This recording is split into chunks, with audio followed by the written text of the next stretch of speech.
I speak not for myself, but for those without voice can be heard.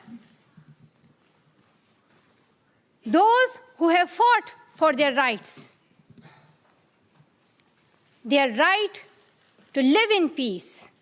All we are doing with this bill is allowing two people who love each other to have that love recognised by way of marriage. That is all we are doing.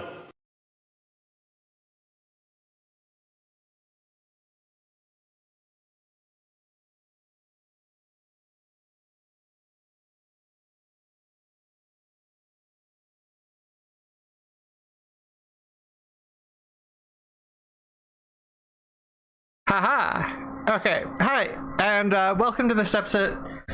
This week's episode of Rainbow Shelter News. I am your host, Asma in the Dark. On pretty much anywhere on the internet, you can find me at Asma in the Dark. And I am here to talk about the news. It's, as usual, distressing topics are always a risk with news, and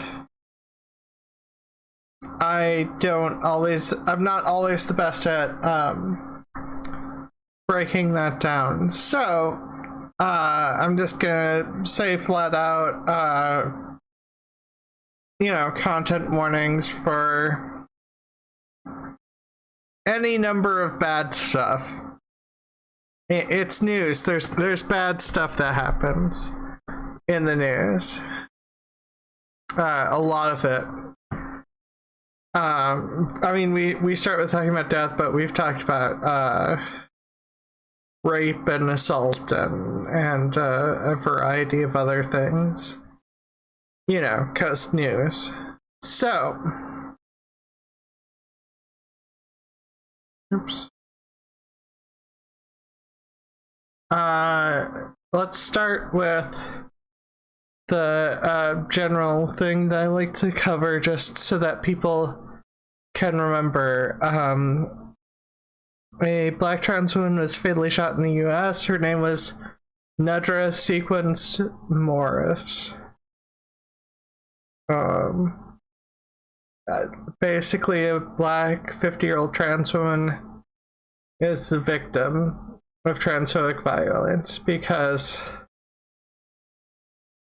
along with people being told that it's okay to hate trans people, a lot of violence goes along with that.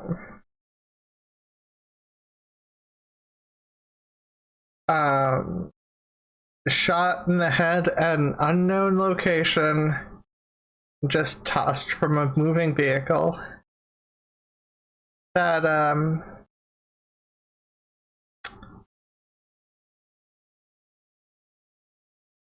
pretty much sums up the majority of transphobic attitudes. It's just people who would look the other way versus people who would actually do horrific stuff like this. Also, just important news overall.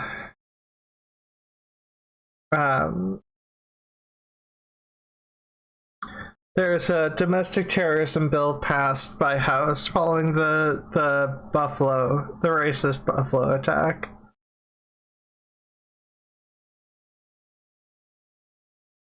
Overwhelming party line? Of course it is. It was 222 to 203 people voting in the House for the domestic terrorism bill. 203 Republicans voted against the domestic terrorism bill. It's only a bunch of horrific murders that happened in Buffalo, New York.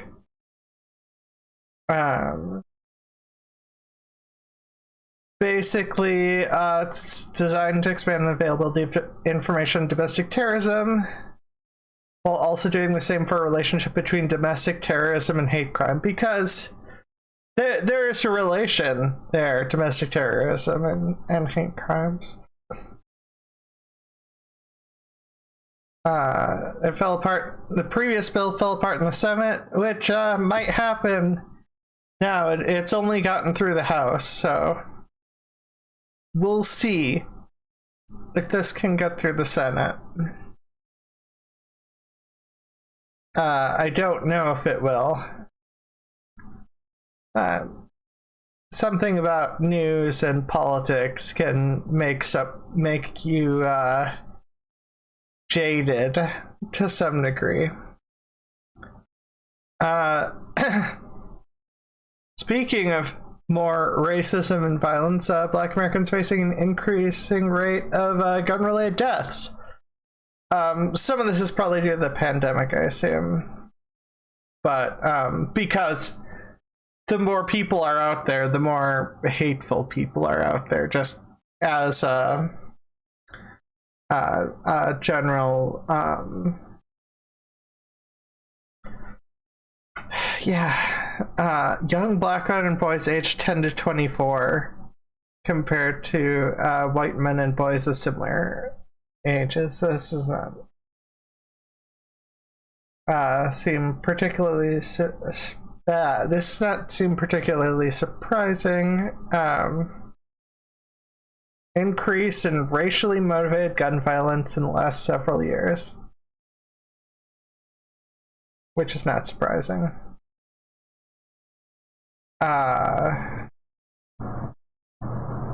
This was also apparently a report published before the shooting in Buffalo.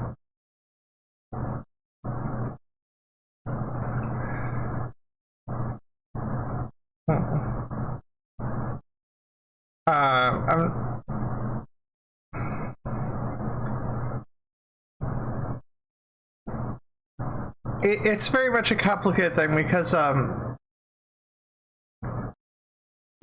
these are horrific murders or whatnot, racially motivated murders.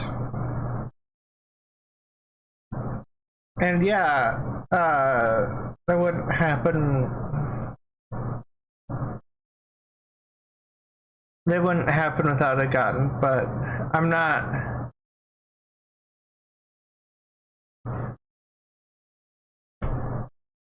Taking away guns wouldn't take away the hate. And oftentimes, when there are laws that are passed to get rid of guns, it's often to try to get rid of guns, to try to prevent Black people from owning guns. I mean, that was the whole original reasoning for gun laws in America, was to get because the Black Panther Party was protecting Black people with guns, and we're very much doing open carry stuff with that. So it's very much and that was when the NRA was all like, no, we don't want Black people to have guns, just white people, so we need to make laws to prevent Black people from owning guns effectively. But we can't phrase it like that. So I always get concerned whenever the solution is to get rid of guns, because I feel like that's not actually so much the issue as it is. Yeah.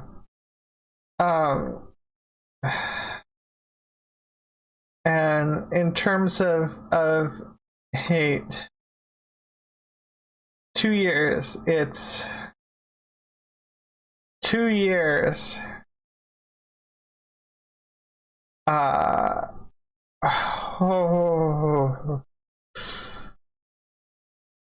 And white supremacists wrote incredibly racist stuff on this young man, this kid's head when he was still a kid. I'm sorry, 16-year-old is a kid to me. I'm like, 36 going on 37. 16-year-old is a kid. And a bunch of white people wrote hateful stuff. A bunch of white people wrote hateful stuff on a kid's head.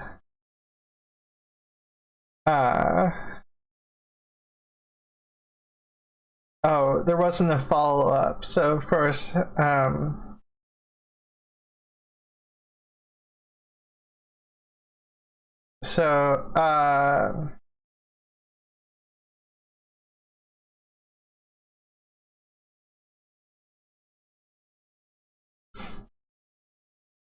Representative ultimately filed a complaint to the U.S. Attorney's Office.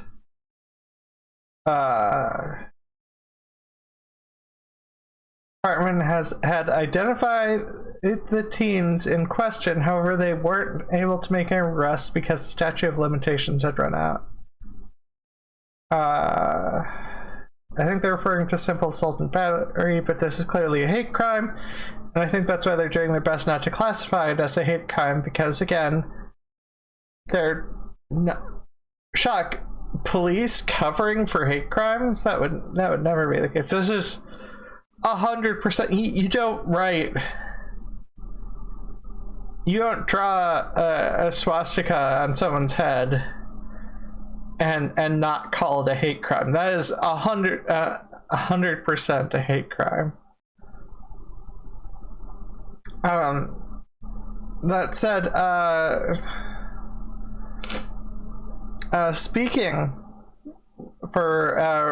speaking about racially motivated stuff, Thomas Lane pleads guilty to aiding and abetting manslaughter in connection with George Floyd's murder.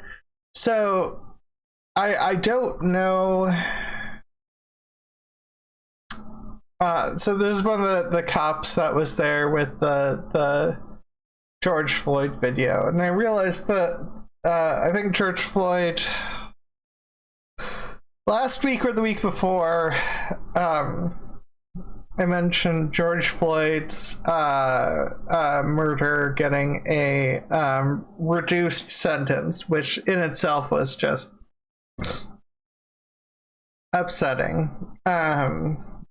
It wasn't reduced by a ton, but was reduced on like a technicality or whatnot. And they hadn't gotten to the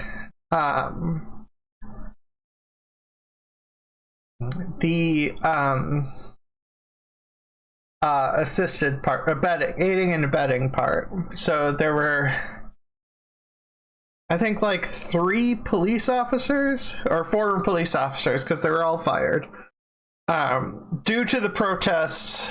The police department was forced to actually do something, and no, firing them was not enough.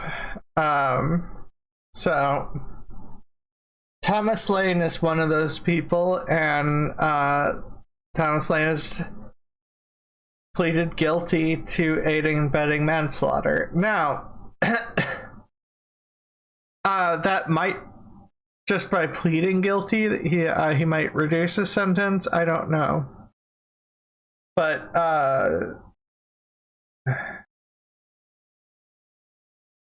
Attorney General Keith Ellison said he was pleased that he had accepted responsibility, which, yes, if he accepted responsibility, if he genuinely, because peer pressure is still a thing, and that still affects stuff going on, and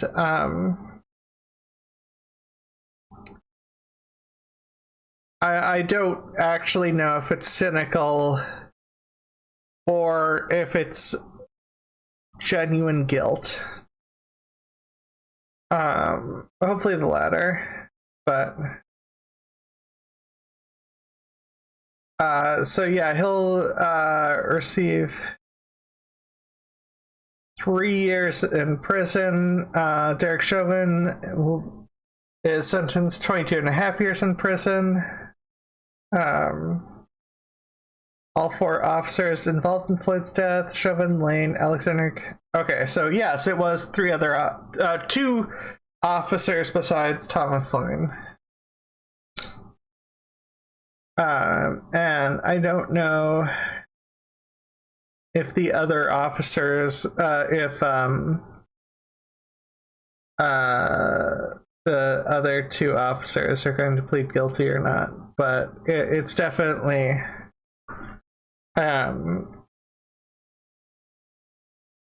aiding and abetting is an accurate way to describe what they did in this particular case. Also, I apologize if I'm a bit sleepy-ish. I tried to get more sleep last night, and I mean, I did. I woke up about an hour before this show. It's yeah. So disabled Californians basically getting to see a dentist is a nightmare because, of course. So first time this person visited the dentist at age 5, her meltdown brought the office to a halt. Yeah, so this is this sounds like my dental experience. That's why I had to be put out for like completely conked out for dentist stuff until recently, and that's after a lot of personal practice to get over a fear of sharp objects. I'm not a huge fan of the linguistics used here, because I see severe autism and an intellectual disability. So like in intellectual disability, to my knowledge, I think that's fine. Severe autism implies that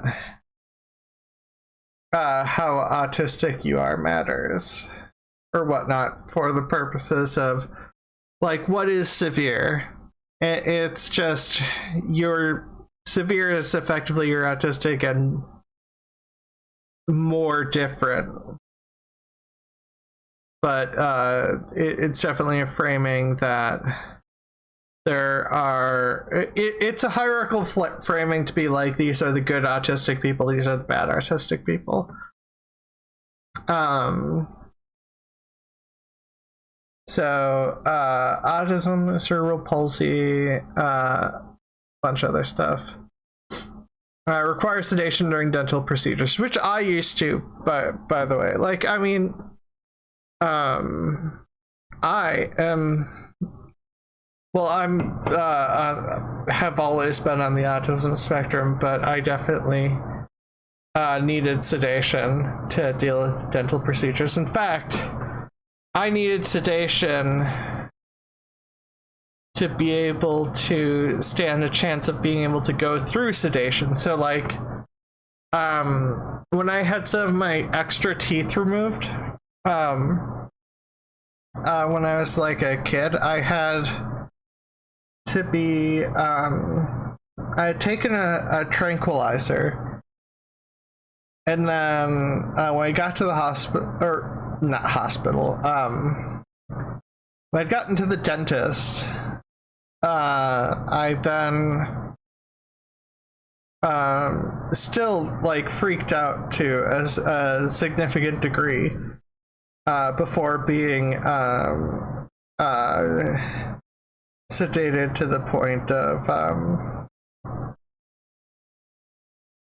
knocked out level of sedation. So typical dental office cannot perform general anesthesia, nor can it accommodate other disabilities requiring wheelchair lifts or other specialized equipment. Because of course this is the case. Obviously. It's almost like most places are not accessible. Instead, disabled patients languish on waiting lists for years at the few places that can see them, usually dental schools. Now, that was not my experience, was not dental schools, but I don't know if California and Minnesota are different states, so oops.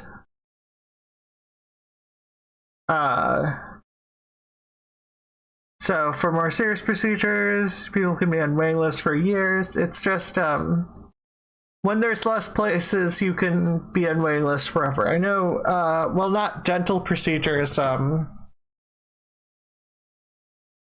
Definitely certain medical procedures. It's a long waiting list too, and a bunch of hoops to jump through just to go through that.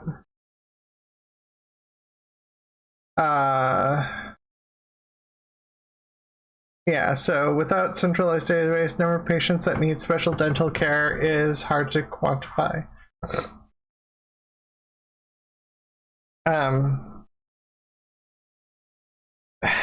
So 15% of children. This was something that was brought up briefly when I was on Rico Rants. Because of the way in which our society is segregated against disabled people being out in the world, people don't see how many disabled people there are. So it makes it seem like it's a more atypical thing than it actually is. When I started, roughly 20% of adult consumers needed hospital dentistry or surgery center dentistry. 20%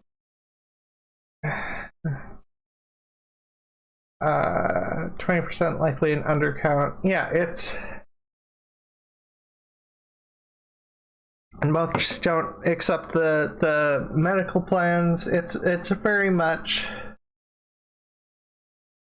we're writing off close to $1 million a year because insurers weren't paying. Yeah, so it sounds like this is a lot of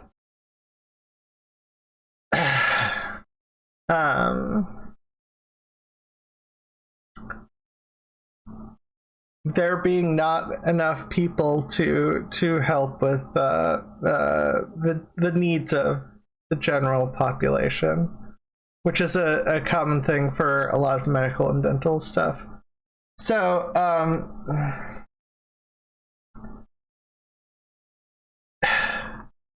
I immediately don't like the framing of this article, but so two non-speaking autistic students from UC Berkeley recently graduated with honors this week, which is a wonderful thing. I wouldn't be like, nothing is impossible unless you believe in it. That's a very that's not good framing. It's very much based on the people can overcome everything, and that's not how things work. This is an aspect of society moving towards a better direction, and it's I want people to know that we can achieve a lot if we're able to participate. Inspiration porn, yeah. So I think when you actually listen to what the person says, like I said, I want people to know that we can achieve a lot if we're able to participate. It's a much better breakdown. And clearly the people who wrote this article didn't actually listen to that. Because the thing is, it's not special. It's just... when people aren't allowed in school, they find it difficult to get good grades in school if they're not allowed to be in school. 4.0 GPA and fellowship to pursue PhD in neuroscience. That's pretty awesome. The other person, 3.85 GPA, degree in political science with a minor in disability studies. But yeah, there's plenty of phone things that can that you can communicate through, and it's very much not being verbal does not mean an inability to communicate. This is just interesting. So New Hampshire Governor Chris Sununu has pledged to veto a so-called parental bill of rights that would force school personnel to out LGBTQ students to their parents. So this is apparently, according to this, a Republican governor is fighting against an immoral bill that would get kids killed or severely injured or left in the streets. This bill is written creates numerous challenges for kids or disabled students get quote-unquote good grades in meaningless classes. Yeah. According to several New Hampshire media outlets, I share concerns of the Attorney General and as such will veto the bill if it reaches my desk.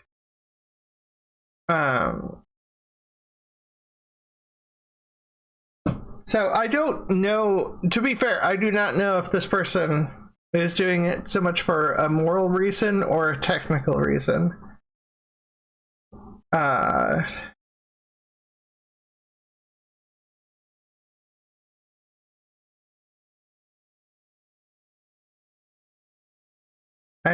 think there needs to be work done to protect the kids who do not have what every kid deserves in a parent. She agreed to Thursday to accept the latest version of the legislation, although she did so begrudgingly. Yeah, so like it so when you have I realize this is more state legislation. State legislation, you're more likely to get these Republican politicians who actually think about morals. Kids need bodily autonomy too. Yes, that is correct. Yeah, it's a good sign that that at least on a social level things are moving towards freedom to be yourself, to a point where even some Republicans are like, wait a minute, this seems immoral, and this seems like it's going to get kids hurt and killed. Now, the gay Florida student who led protests against Don't Say Gay by handing out flags is not allowed to be school president, or not allowed to run for class president.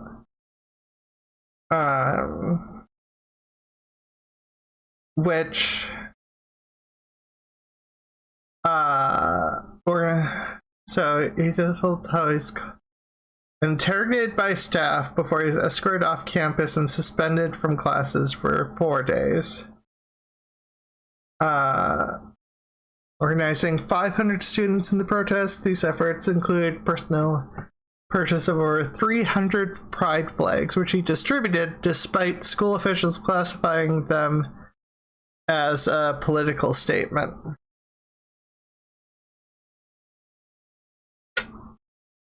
A month later, they broke this. Upon his return, he claims he's assured no further disciplinary action would be taken against him, A month later, they broke this verbal agreement and placed a level 3 referral on my record. He wrote in the statement, now, due to this high level of discipline, I am being prevented from running for senior class president. I'm continuing to be punished for standing up for my identity and against widespread hatred. This is sort of like the end result of some of the crueler aspects of these laws that have been going around. Speaking of cruel laws, Georgia Senate candidate Herschel Walker says there should be no exception for abortion. So, former football star Herschel Walker, who's now a Georgia Senate candidate, said abortion should be banned without any exceptions, including cases involving rape or difficulties with the mother's health. Like, I assume this particular Senate, attempted Senate member, puts the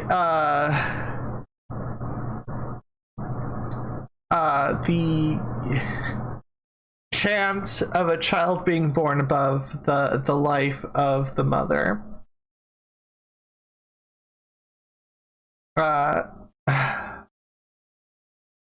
Level 3 referral is effectively probation until you graduate.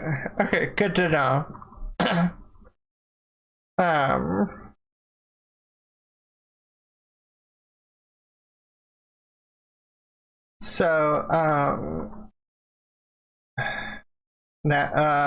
Of course, he received an endorsement from National Right to Life.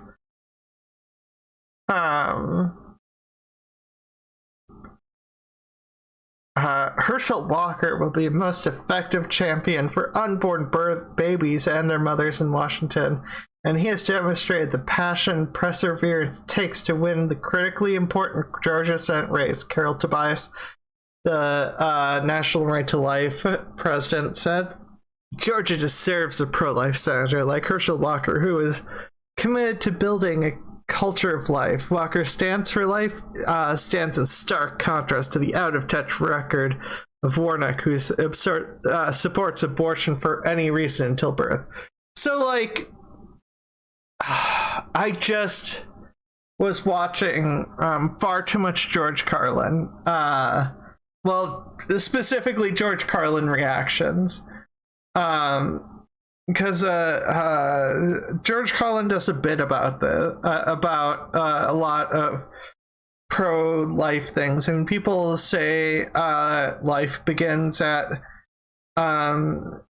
conception or quote-unquote fertilization or whatever, but like, I mean, most people would be upset if or maybe not most people, but I would assume most people would be upset if women were charged murder for, you know, the eggs which are sperm have entered, which did not attach to the uterine wall. Or if it did attach to the uterine wall, it was ejected as eggs do monthly. And I mean, that would be an absurd way of looking at it. And then you know, even linguistics, so and so has 2 children and a child on the way, which means they don't have a child yet. Child on the way. I can't remember the other examples. Like, there's a ton of examples where culture is not set up to go against abortion. It's not a realistic premise. Pro-life, which, I mean, obviously oftentimes puts the life of an unborn fetus above the life of women and the bodily autonomy of women. ignores reality oftentimes, and also ignores the Bible, because the Bible is not anti-abortion. The Bible has never been anti-abortion, so it's not a religious thing. It's a very specific subset of culture which wants to strip women of rights. And there are women who go along with that, but I mean, that's not surprising, as there were Jews who went along with the Nazi Party in Germany. Some people desperately want to be the good ones. So on a lighter note, Maryland community raises nearly $120,000 for teens who lost parents in a crash. So Maryland community has rallied together to raise nearly $120,000 for two teens who lost their parents in a car crash.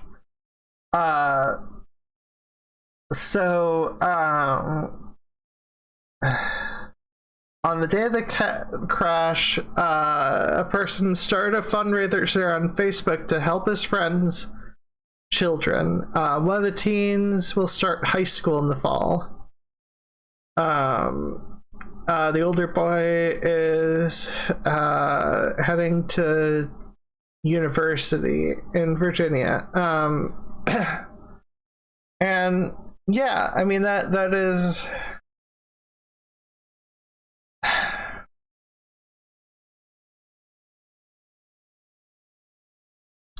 I think a lot of the argument against... People forget that the default nature of human beings is to work together, and is most human beings have some amount of empathy and caring, and will join together to help others if they fully understand the help that's needed and what they can do. And this is a circumstance of that good aspect of humanity, which gets forgotten about sometimes when people doom scroll too much, because it's never that simple. That being said, here we get racism and ableism all in one. So, a black teen who suffered a stroke during class allegedly denied proper medical care at school. I believe this person. I immediately, my default is to believe black people if they're denied proper medical care. That is an ongoing process. There's numerous studies about it. I can't think of one off the top of my head. I know you could probably look up, just go into Google and look up studies, racism, medical care, and you could find the studies relating to black people aren't believed to be in as much pain as they are actually in medical care. And I know there's discrimination against disabled people as well, but because if someone doesn't seem like they're in pain, then they must not really be in pain, and that's not how that works. I mean, if you can do something that you usually do in life while in pain, you're not going to look like you're in much pain. But yeah, so in Boston, Massachusetts, a 17-year-old junior complained about feeling weak and numb to the school nurse. Proceeded to call and ask the mother to pick up her son.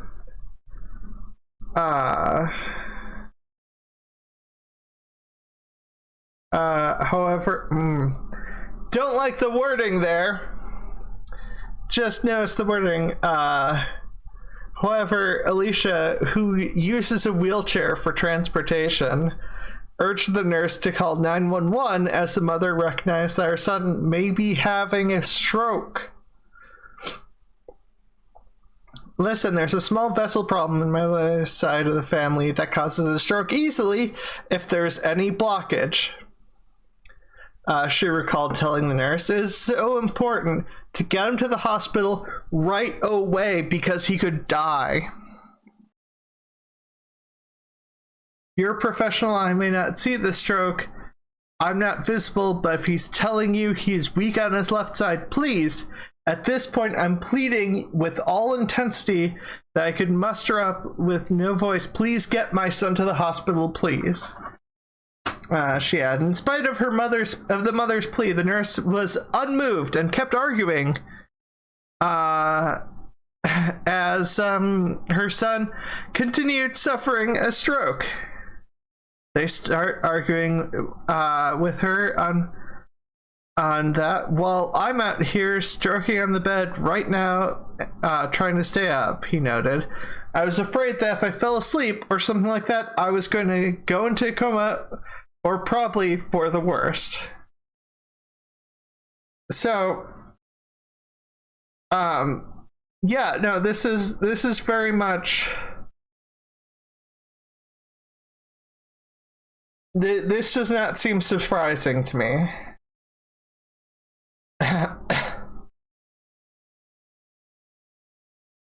So instead of calling 911, the school nurse contacted the state's Department of Children and Family. Shortly after that, 911 was called, and paramedics took the person to a nearby hospital. Doctors were able to get the stroke under control with medication. The kid was hospitalized for 2 days. However, he's still having trouble walking after the stroke and has not yet returned to school. He's not happy about the school right now. He doesn't feel safe there. His words when he was in the hospital, he said, "Mom, I can't believe they didn't believe me." It is currently unclear if the family is considering filing a civil rights lawsuit against the district. And yes, this is, like I said, this is racism and ableism all in one, because those are the two reasons why there's very clearly an intersectionality of events that occurred here in terms of reasons the nurse wasn't listening. Racism, I assume, being the primary one, but oh yeah, kids can't have strokes. Yeah. Yeah.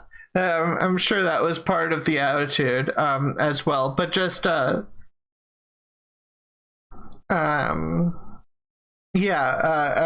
people are just also not listened to way too much.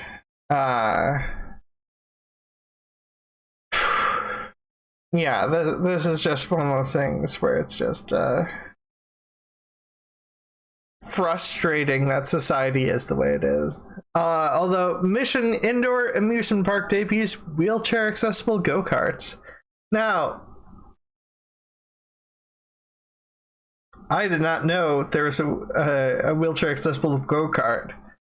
I'm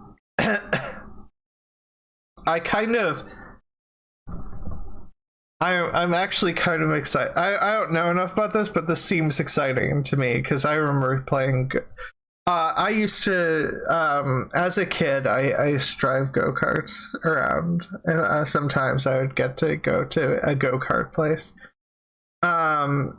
New inclusive go-karts for thrill-seeking wheelchair users. I mean, it's not that special, but I mean, it's fun.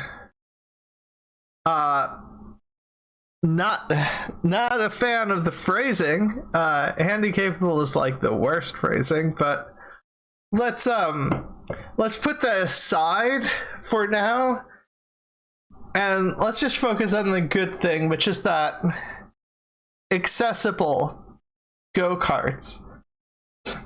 I didn't know this could be a thing necessarily, and I am excited. After a year's worth of testing and fine-tuning the process, last month the facility began providing wheelchair users the experience of driving again. Well, I mean, some wheelchair users do drive. Still, they still drive. Some wheelchair users. That's not. But anyways, unique hand-operated steering wheel system.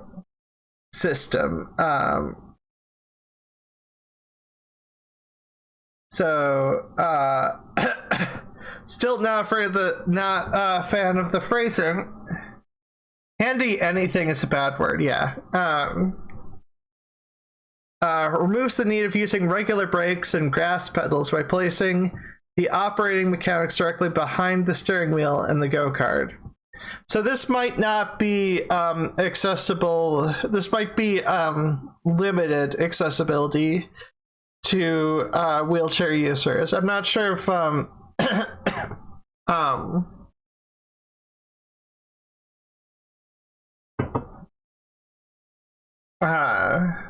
not sure if lifting sling looks strapped in for safety.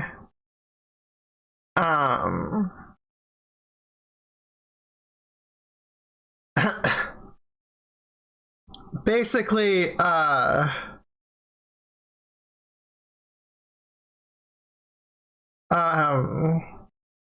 someone actually who uses a wheelchair tried to help, although it was after 2 back surgeries. So I'm not sure if this is tuned for people who use power chairs. I'm not sure.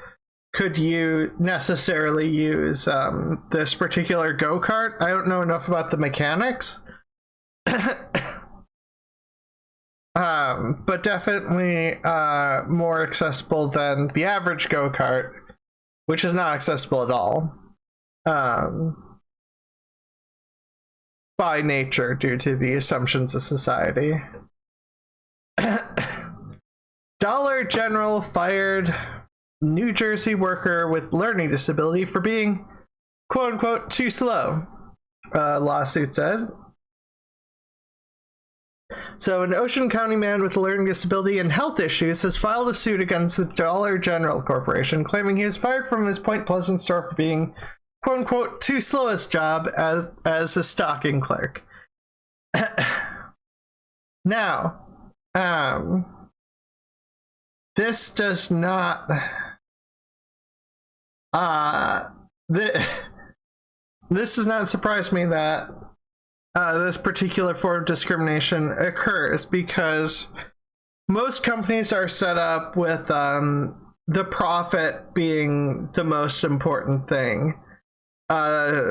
Companies don't care about the workers, and which is why, you know, workers need to rise up and build unions and fight against things like some people seem to think jobs are like families. They're not. Or if they are, they're like families who will kick you out the moment you're not good enough. So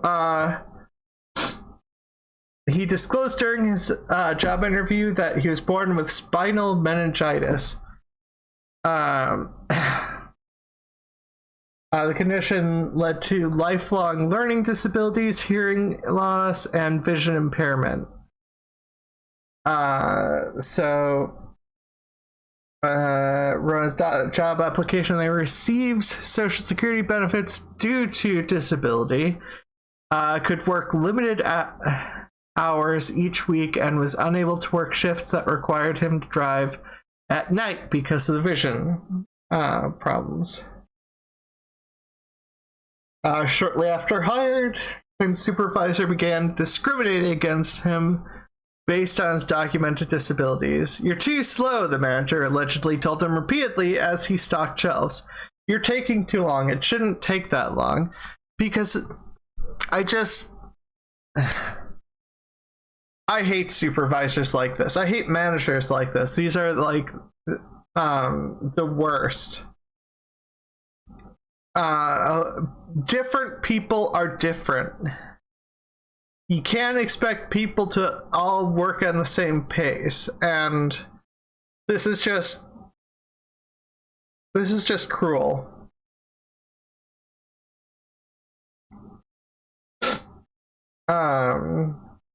The general, he went to supervisors and then got fired. Which this is pretty much along the lines of most HR stuff.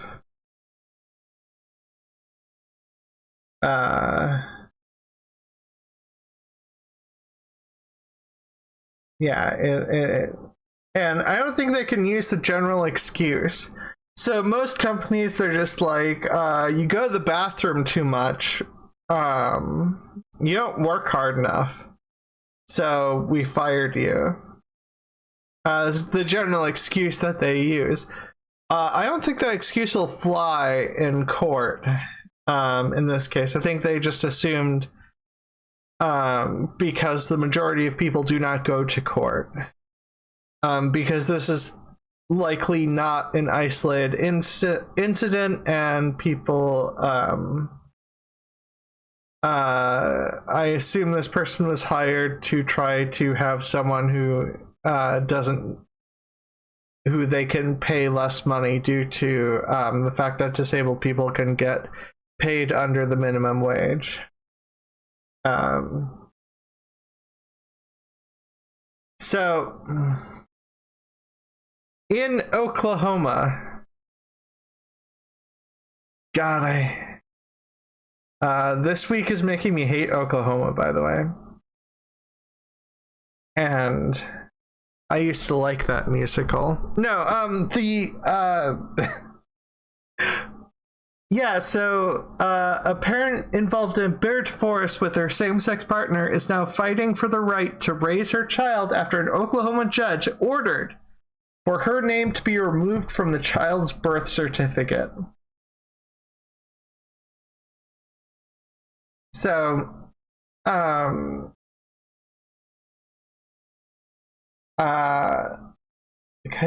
couple appeared in front of Oklahoma County District Court Judge Lynn McGuire last January. McGuire said that Williams' name should be removed from the child's birth certificate because she had no biological relationship to him. Let the thing sink in. Two parents. So, like, when two parents adopt a child, the birth certificate, there are laws in numerous states. If a child is adopted, the parents, neither of whom has any biological relation to the child, can have their names on the birth certificate. But if those parents are lesbian, well, all of a sudden, the biological thing matters so much more. And it's not about that. It's about this judge just didn't want to have two women on a birth certificate.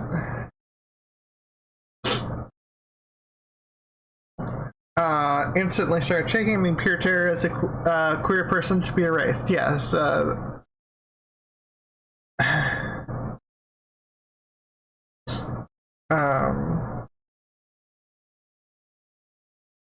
in 2019, the Oklahoma Supreme Court ruled that non-biological parents in same-sex relationships, this is specific to same-sex relationships, this is not, they have ruled a special law in Oklahoma against same-sex relationships. The biology only matters when they want to discriminate against people for being gay. That's the only time the biology of the parents matter to any degree here with this ruling. Because I guarantee you, like I said, with adoption, a straight couple adopting children both the straight couple's names can be on the birth certificate. And then if they get divorced 10 years later, their names are still going to be on the birth certificate, the original being sealed away. Laws like that are the laws that are utilized for birth certificates being changed if you transition. So, yeah, this is horrendous, and only part one of horrendous bullshit going on in Oklahoma. 4. Oklahoma lawmakers pass a bill banning nearly all abortions. So, Oklahoma, one step closer to severely restricting abortion access because, of course, with the Roe v. Wade thing likely to happen, states that even if states don't have laws now, some states are fighting real quick to get rid of abortion rights. So on Thursday, the state's House of Representatives voted to approve a bill that would ban nearly all abortions beginning at fertilization. Provides exceptions in cases of rape and incest. So at least this one is having a couple exceptions, but like I mentioned earlier, even the body naturally does not. I think the fact brought up in the George Carlin sketch was like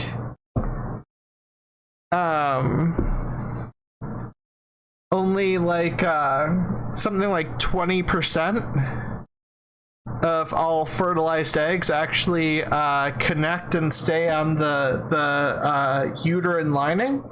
So like this is saying that women are murderers. This is effectively saying women are murderers if they have sex and have a period too many times. They're murderers according to this law. The bill passed on Thursday on a 73-16 vote, mostly along party lines. The party lines thing is common for Republican politicians, especially keep to party lines, but the party lines thing is generally not surprising. The only time Republicans, there are a handful of times Republicans don't go across party lines when it's certain states, like the state thing brought up earlier, those Republicans weren't going on party lines, but also like during the January 6th attempted insurrection, that laws with relation to that were not going on party lines because you know, there were Republicans that had their lives at risk, and some people did not want to die.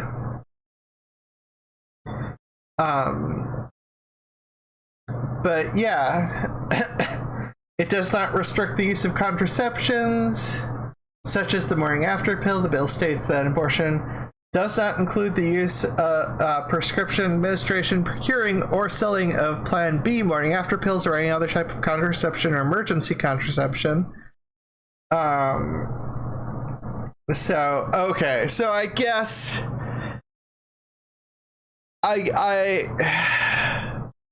I guess it's in a bit of a gray area, because what counts as an abortion and how do you prove it at that point?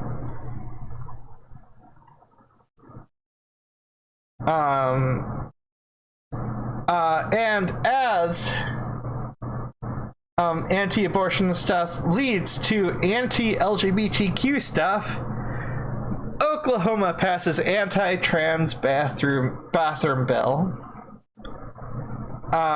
Something which has consistently, I think, failed to some degree in Tennessee.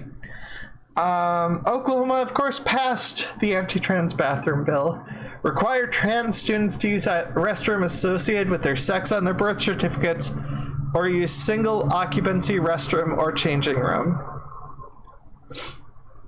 The bill threatens funding for school districts if they don't comply and allows parents to sue school districts if they believe that their child had to share a restroom with a trans classmate. All this bill does is target trans people for discrimination. The ACLU of Oklahoma said, all of us, including trans people, care about our safety and privacy in restroom and locker rooms. There's an earlier law in Oklahoma banning trans students from participating in school sports. Another law banning non-binary birth certificates in the states, which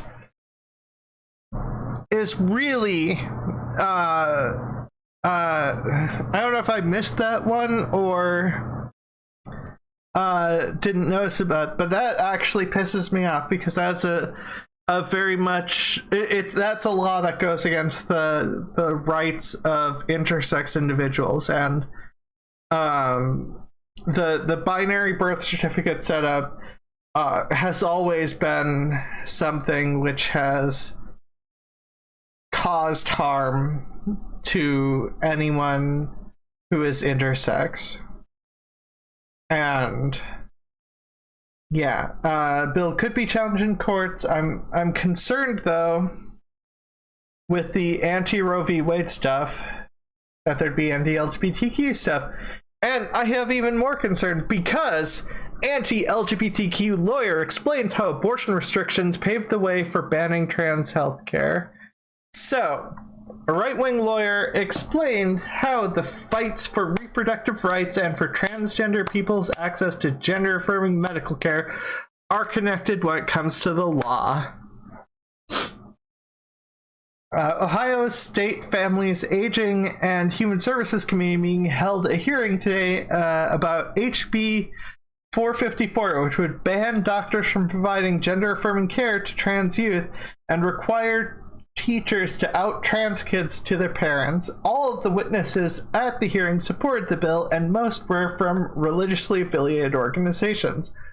Citing an abortions rights case, Matt Sharp of the anti-LGBTQ hate group Alliance Defending Freedom, which of course it's named something like that when they try to strip the freedom of people away, testified to explain that courts actually might uphold the law even though it's telling doctors to practice medicine in a suboptimal way. Opponents challenging the law on several grounds, including the law's requirements conflicted with best medical practice, Sharp said, but the Sixth Circuit upheld the law and the authority of the legislature to pass it. The court found that states could enact laws that limited medical procedures even when opponents claimed that the laws were, quote, directly contrary to medical profession custom, and certain medical groups did not consider them to be necessary. Sharp was referring to the 2019 appeals court decision on EMW Women's Surgical Center versus Bashir, where a reproductive health care provider challenged Kentucky's 2017 Ultrasound Informed Consent Act, which required people who wanted abortion to have an ultrasound over 24 hours before the procedure and required doctors to allow the pregnant person to hear the fetal heartbeat and explain the images of that the ultrasound produced. They argued that violated doctors' freedom of speech. Which I remember that, but yeah, it's always been the same. It's always been the same fight. It's a fight for people's rights, and far too many conservative politicians. The bill and Plan B are types of hormone therapy. It's very much trying to strip anyone too different from the cis white heterosexual man. Too different from that. And people try to make laws against your rights. Federal judge blasts Republicans while striking down Tennessee's transphobic bathroom sign law. Republicans want to force businesses to warn patrons trans people might use the bathroom. The judge was not having their defenses. So a federal judge had to go to federal court. Because obviously the Tennessee judges...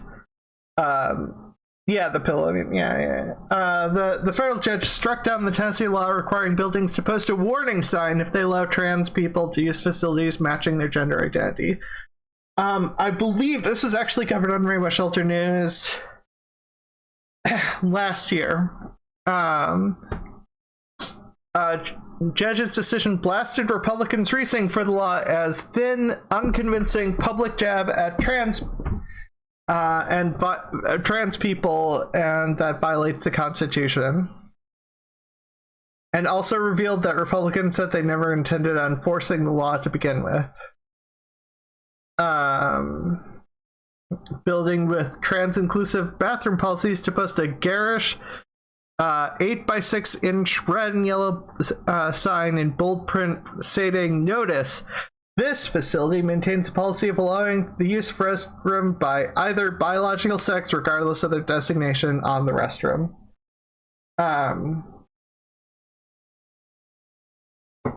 So yeah, it was a BS law, and I'm glad it's being struck down. On a semi-lighter news, Trump-appointed judge claims doctors are changing baby's gender as a reason to block Obamacare rule. So, a judge ruled that a Christian organization can discriminate against adults because doctors have a secret agenda to make infants trans. Now, I did not know about this secret agenda to make all infants trans.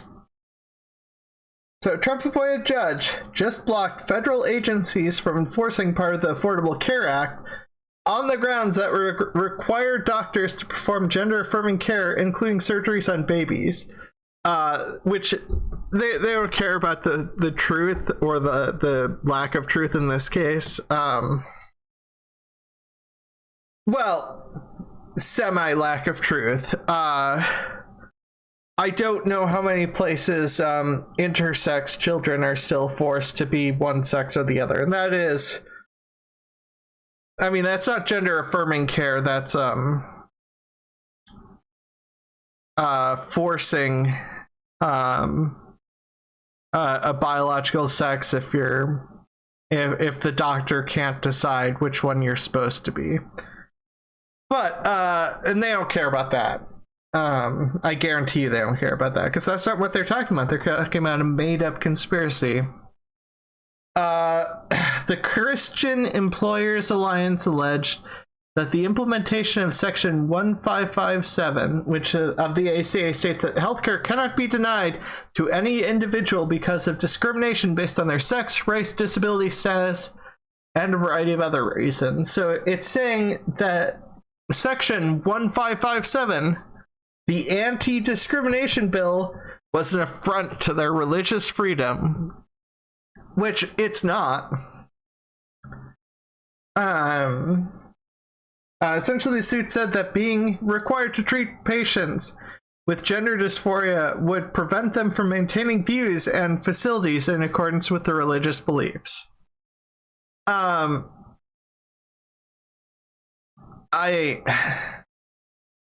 pretty sure similar arguments were made with any discrimination. Oftentimes people go to religion even if there's no actual words in that religion that comply with their argument for, wanting to be able to discriminate against people.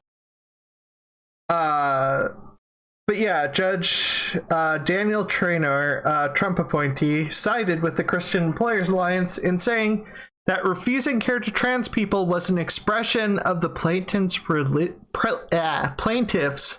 religious freedom. Traynor's opinion seemed to be found on the idea that the HHS will be prosecuting doctors refusing to medically transition infants. The thought that the newborn child could be surgically altered to change gender. By the way, it's not what's happening because of these laws. It is happening with discrimination against anyone intersex, because doctors can change what counts for your biological sex according to them, and they don't have to tell your parents. At least that was the thing. People use hormone support for not pregnancy, and it's avoided, and it's avoidance regularly. Yes, that is also the case, and this relates to some degree to that. But like, this reasoning is total and complete BS. Like, the judge essentially implied that the Christian Employers Alliance religious freedom outweighs trans people's rights to be treated for the gender dysphoria on the false claim that babies are being transitioned. That's that's a quick breakdown of it, and that is basically what that law is. So, on a brighter note, Christian Cooper, the birdwatcher falsely accused of threatening a white woman, a Karen of some sort, gets his own show. So there was a black birdwatcher who was harassed by a white woman in New York City's Central Park in 2020, and that person will soon get host his own TV show on National Geographic, which that's awesome. That's genuinely like awesome, and I'm happy for Christian Cooper for being able to get this. Lifelong Birdwatcher will host Extraordinary Birder, a series which will take viewers into the wild, wonderful, and unpredictable world of birds. This is like one of those things where like racism helped inspire people to do a wholesome thing. Not the bird watching. The bird watching was always wholesome, and Christian Cooper was doing that before. But like, the fact that he's able to get a show on birds at National Geographic is wonderful. So it was May 2020 when the Karen called the police on the birdwatcher, falsely saying he threatened her with a dog at the park. He recorded it.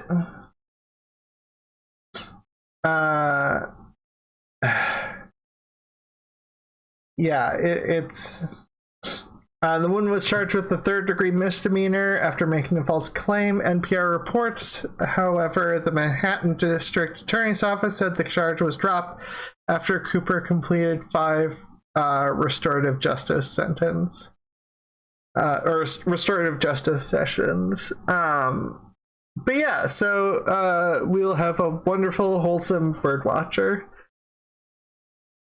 Probably partially due to the publicity caused by this. Megan Rapinoe and teammates win fight for equal pay between women's and men's soccer. This has been like a problem. This has been an ongoing problem with women's sports not getting the pay that women deserve. So the U.S. Soccer Federation has agreed to pay players on its men's and women's teams equally, a historic moment as soccer becomes the first U.S. sport to do so. And also, women's soccer has historically been the better soccer team here in Minnesota, or not Minnesota, here in the United States. I'm in Minnesota, in the United States. Minnesota United is not like the best soccer team. It's pretty far from the best soccer team, to be fair. I mean, I have a soft spot for it, but that's beside the point. The policy came after the policy change comes after U.S. women's national soccer team captain Megan Rapinoe and 27 of her teammates filed an Equal Employment Opportunity Commission complaint for equal pay in 2016, and then a lawsuit in 2019 accusing the USSF of gender discrimination. So this, hopefully, this will be, this will also help. This will be a judicial precedent. And while the current U.S. Supreme Court doesn't seem to give a shit about precedent, historically courts have cared about precedent. And hopefully this can get a lot more equal rights and equal pay among a lot of women's sports players.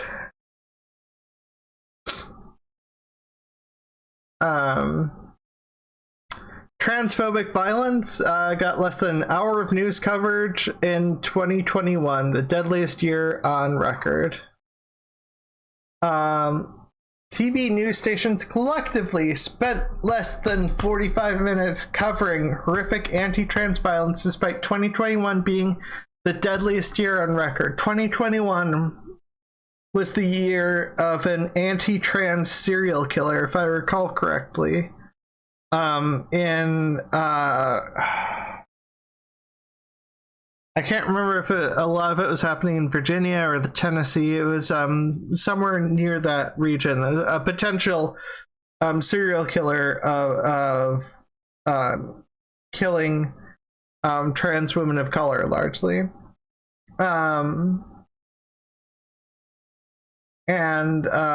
Sometimes the deaths of people were, hand waved as not murders, even though they're clearly murders.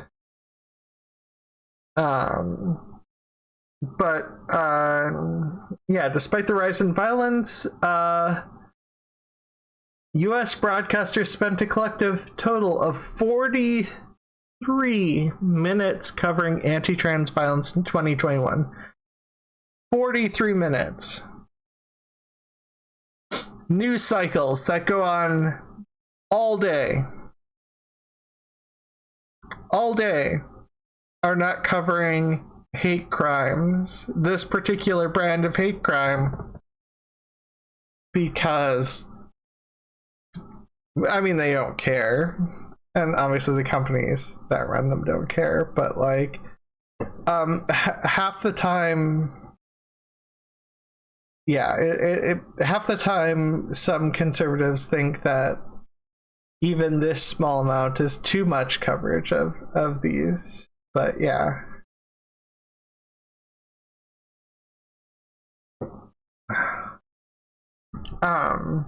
This represented a 20% drop in airtime dedicated to covering an epidemic of violence.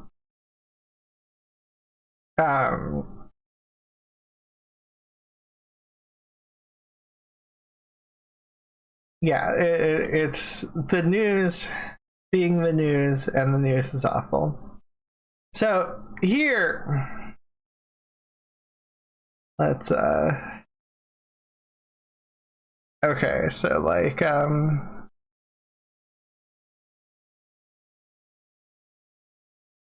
let's see if I can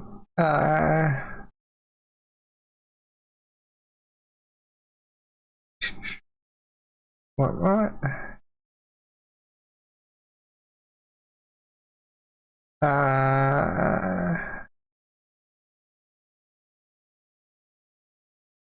let me see if I can deal with this.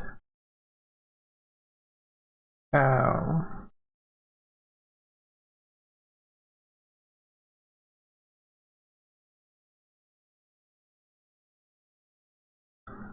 Da, da. Da, da, da. Da, da, da, da, da, da.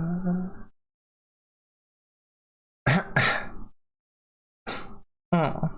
Um,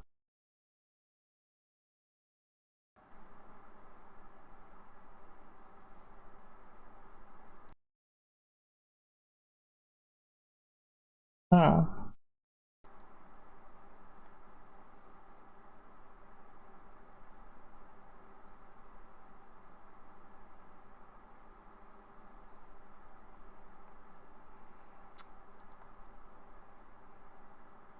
Okay.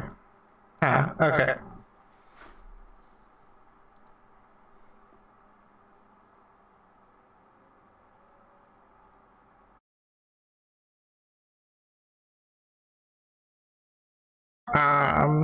Let's try. Uh-uh.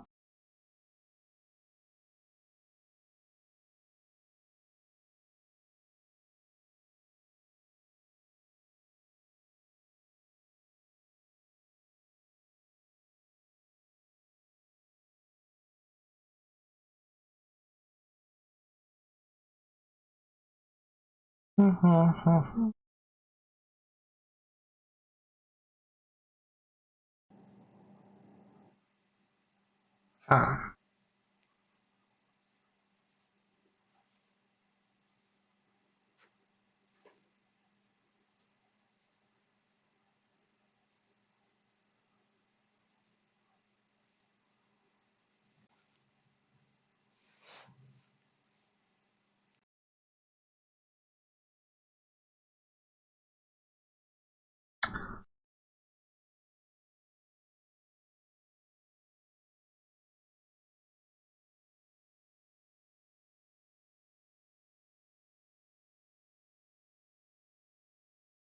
What did I do last time? Okay. Sorry about the technical difficulties.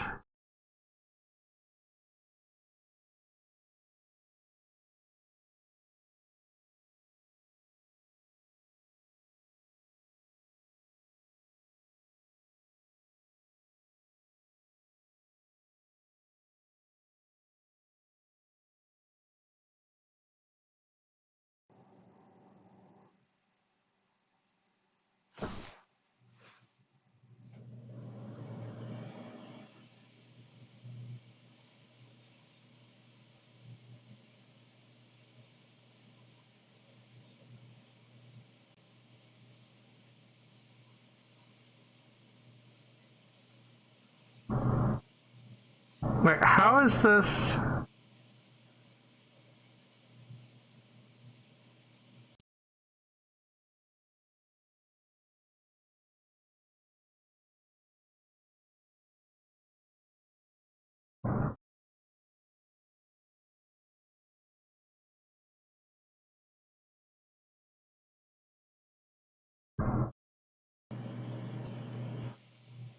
Huh. Huh? Hmm.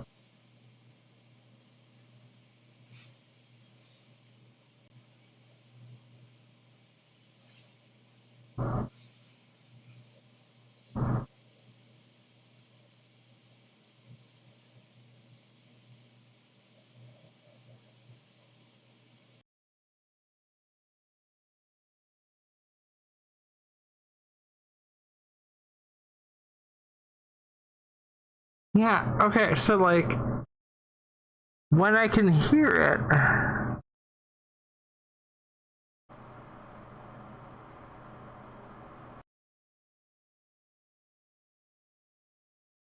when I can hear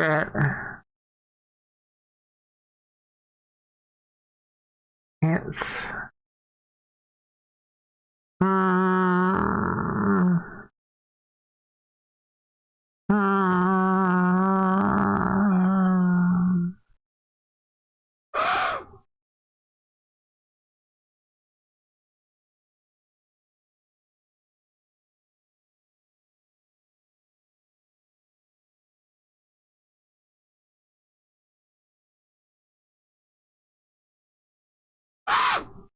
Okay.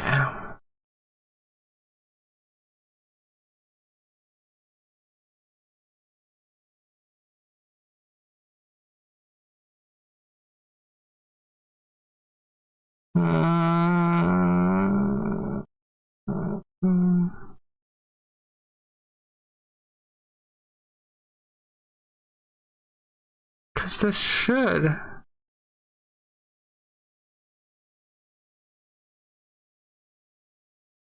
Why is this not playing? Jinx Tiamat. Tell me. Explain to me.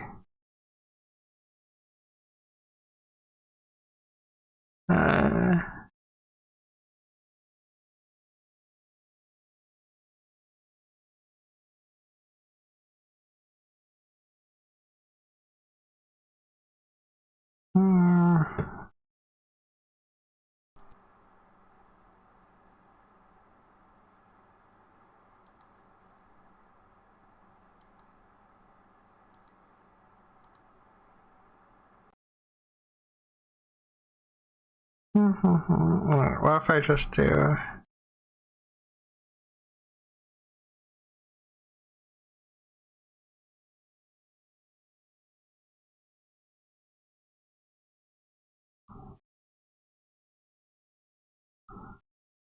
Okay, why is that the default?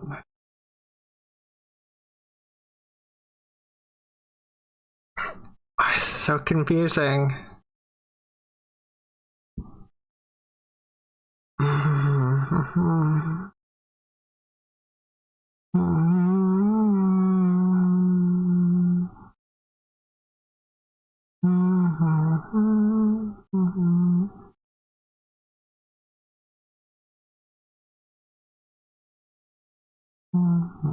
Yeah, because this isn't.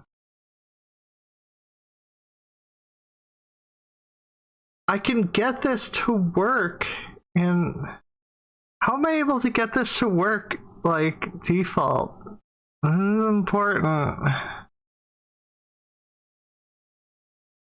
I mean, once I fix it, it's gonna be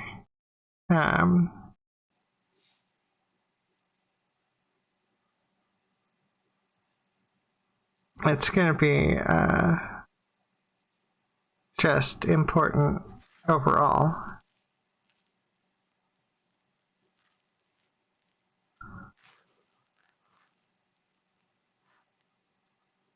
I don't know how this.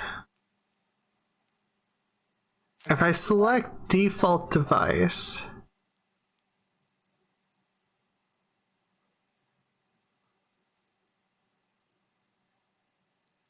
doesn't.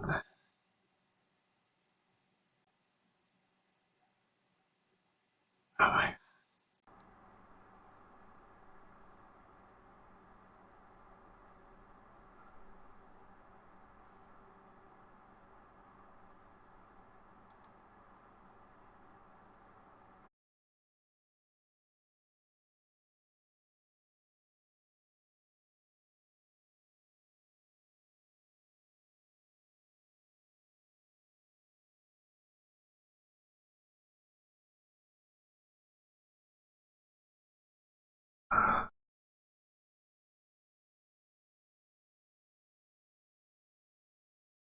How is that not showing up? That should be showing up. Why is that not showing up? That's legit.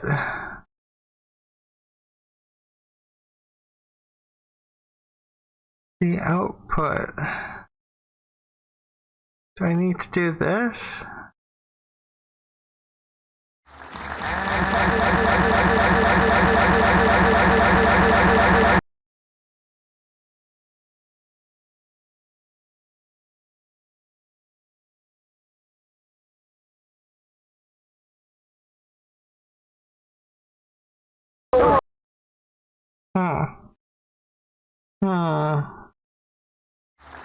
And finally, new rule: if something about the human.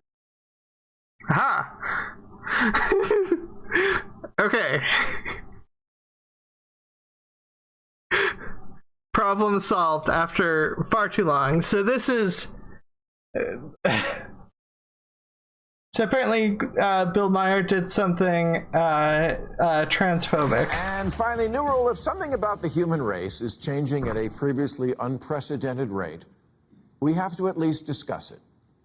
Broken down over time, the LGBT population of America seems to be roughly doubling every generation, according to a... So that is something which, I mean, for one thing, that happened with left-handedness. Left-handedness had a similar thing. A recent Gallup poll, less than 1% of Americans born before 1946, that's Joe Biden's generation, identify that way.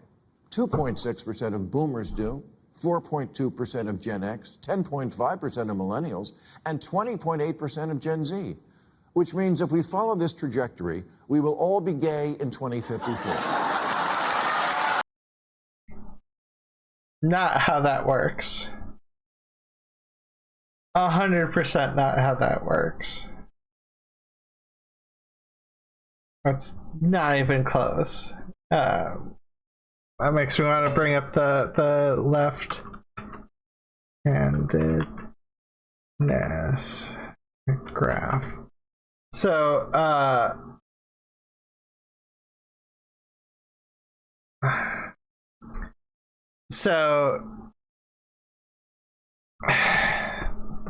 in 1912, about 3% of people identified as left-handed, and then it doubled to 6% in the 1920s, and then it doubled again to 12% in the 1940s. And then it stayed at 12% because that's how this stuff works. When you have acceptance, when left-handed became slowly accepted, you end up with a graph like this. And you know what that graph is? It's the same thing as the first part of this, and it'll likely level off. Like, it's not...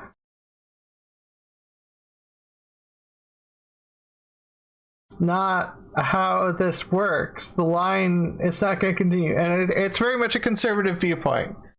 It's part of Bill Maher has talked a lot about atheism for a long period of time, and he suffers from the same thing a lot of atheists suffer from, which is not understanding that atheism is but a tiny step when it comes to philosophical presuppositions that you have been conditioned to have, including the ideal version of what it means to be human, which this happens because, also you have to presume that that's bad. Let's say this was true, which it's not, but let's pretend for a moment that this reasoning is true. Okay, if 100% of people are part of LGBTQ, what does that mean? You don't know what that means. It could mean that 80% of Americans are bi or pansexual. So? Why is that a bad thing?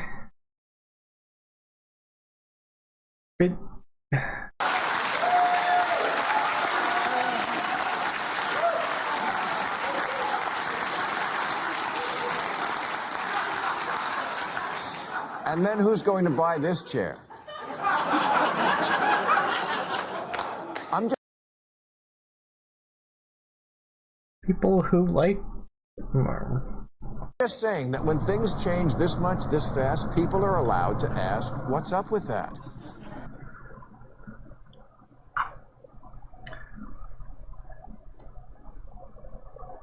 Okay, let's go back to the graph. So this is about a minute 3 seconds in. So the graph, 40 seconds in. So over the course of 80 years, Okay, I'm gonna pull up that left-handed graph again.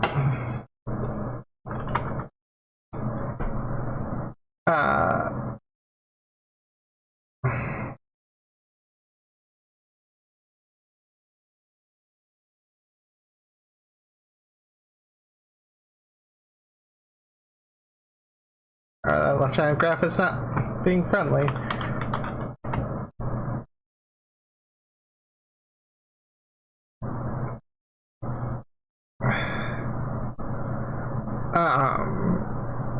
So 80 years.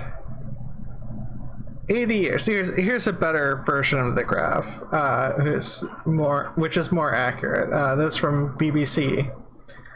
So left hand is 1900 to 1976. So over the course of 40 years, so even less time, about half as much time in terms of change, the number of people who, the amount of the population who identified as being left-handed quadrupled in 40 years.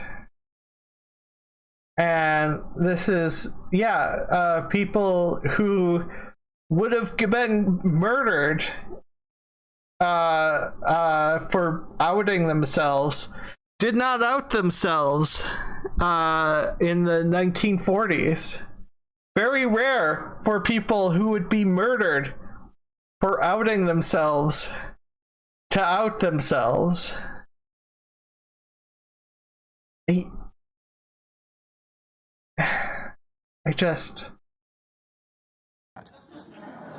All the babies are in the wrong bodies? Was there a mix-up at the plant, like with Captain Crunch's Oops, All Berries?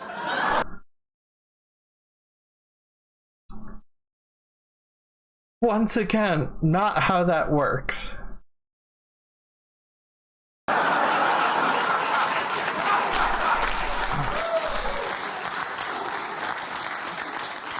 It wasn't that long ago when adults asked a kid, what do you want to be when you grow up? They meant what profession?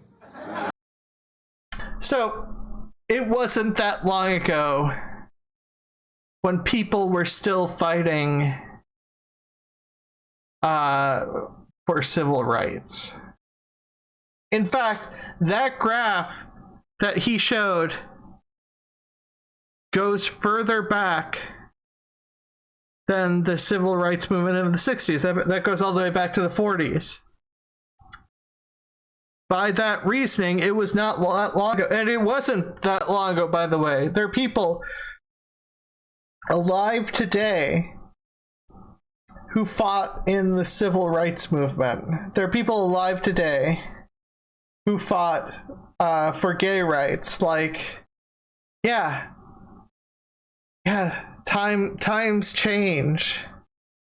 Civil people end up with more rights to be themselves in public.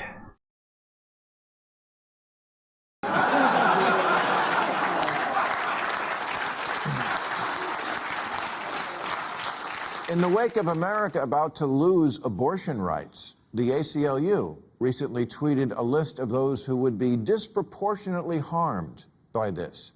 You would think women might top that list? No, wasn't even on the list. Second on the list was LGBT. Really? Abortion rights affect... So, I don't know this list being referred to.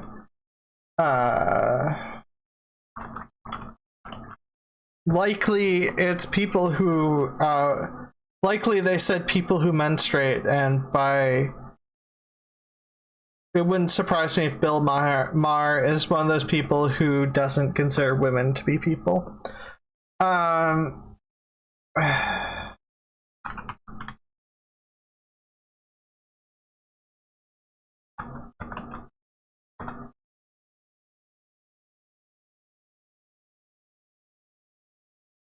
So,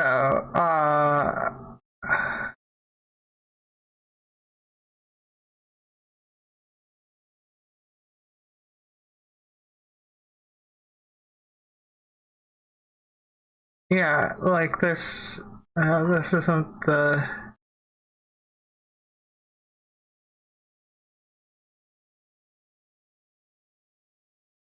First off, lots of groups of people are affected by Roe v. Wade. Roe v. Wade involved privacy laws. That is something that Bill Maher is too ignorant to understand. So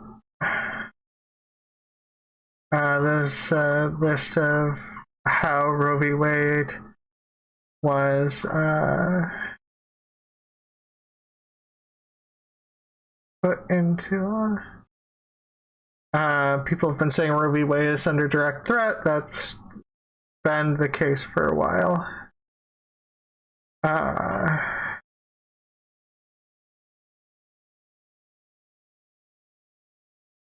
Yeah, I have no idea what he's talking about. Wait, let's see here.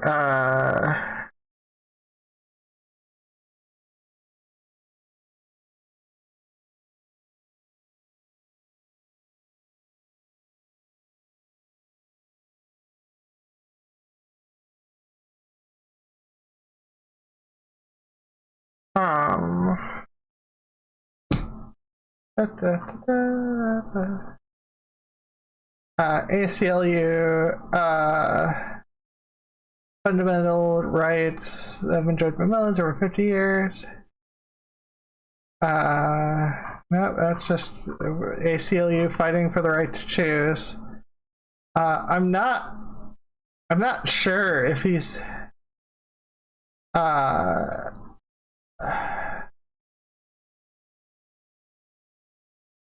yeah, I don't know what he's talking about. I think it's the reasoning that because ACLU mentioned a group of people, the people being, because I have no idea what he's talking about. Like, I can't find it, and the ACLU has been talking about the problems with why Roe v. Wade shouldn't be overturned. Affects gay and trans people more than, you know, breeders. That was that comment. So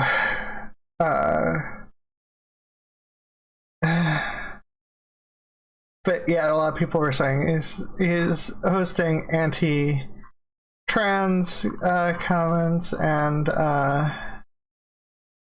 it's yeah,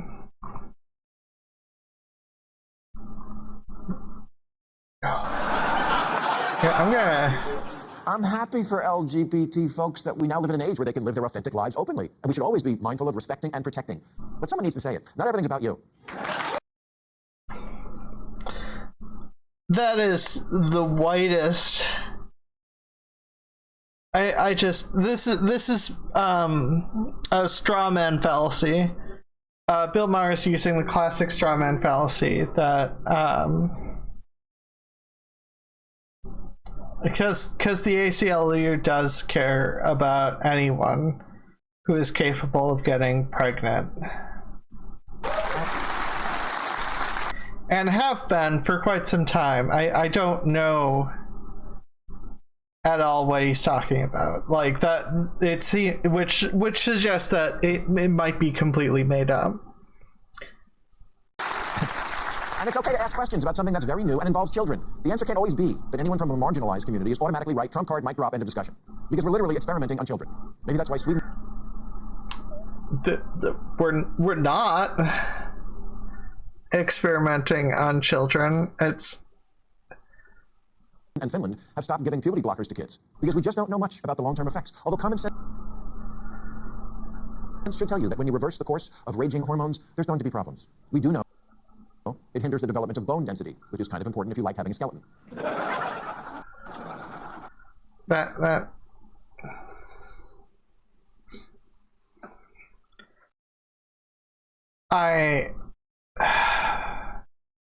This is anti-trans rhetoric. Fertility and the ability to have an orgasm seem also to be affected. This isn't just a lifestyle decision. Washington.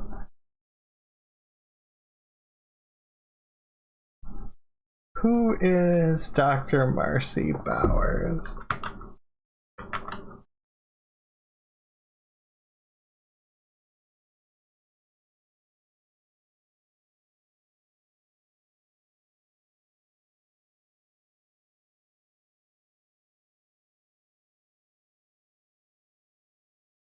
Okay, someone who does vaginoplasties.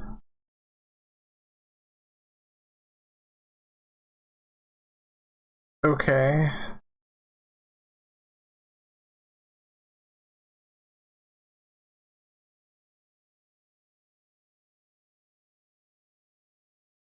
So,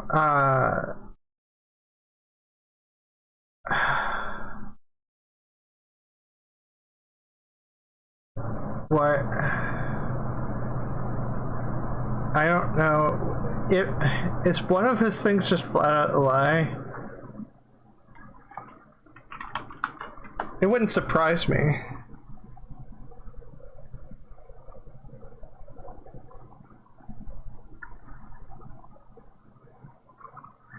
Oh, wait, here we go.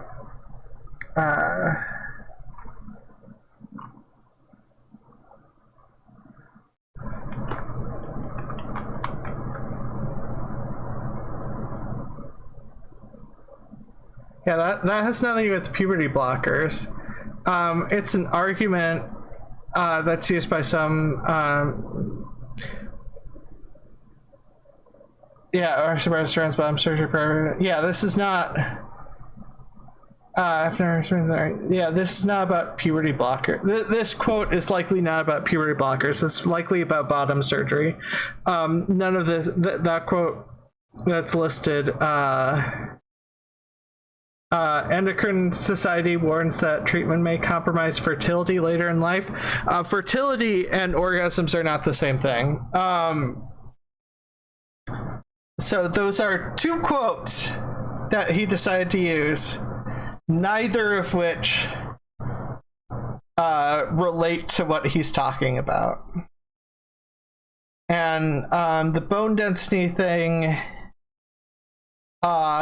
is reversed. Do you know how quickly bones start to regenerate? Yeah, oh no, kids might not get as tall, but like also there are people who are still tall after taking puberty blockers. It's not like a confirmed thing. It's not experimenting on children because puberty blockers have been used since the 70s. It's not new. Bottom surgery, vaginoplasty has been around since like turn of the century. Like that's not new. None of transitioning stuff is new. People are just more likely to be aware that it exists, which is both good and bad. It's bad short-term, good long-term. It's medical. Weighing trade-offs is not bigotry. Yet when a book questioning the sudden uptick in transitioning children was released, a trans lawyer with the ACLU named Chase Strangio tweeted, "Stopping the circulation of this book and these ideas is 100% a hill I will die on." How very civil liberties of him. Chase, by the way, has just been named one of the grand marshals of this year's New York City. So, that is specifically an anti-trans book, and it's using white nationalist imagery in the anti-trans book.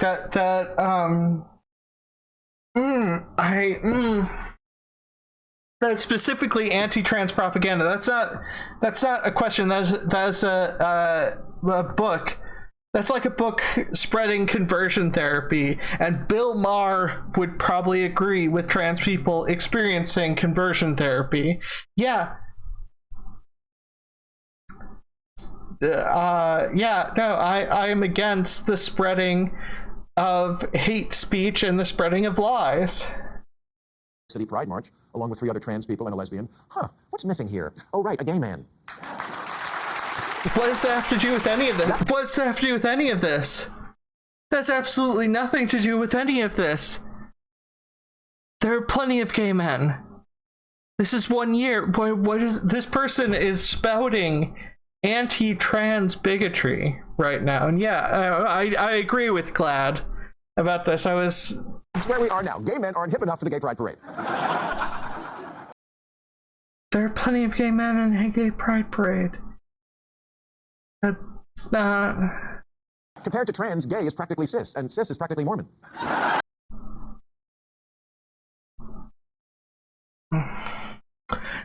He doesn't even understand what the words mean. Cis and trans are with relation to gender identity. They're terms that have been used. They're Greek. It's just basic Greek. Same and other. Trans means your gender differentiates from that assigned at birth. That's all that trans means. So cis means your gender is the same as it's assigned as birth. And yes, most gay men are cis gay men. And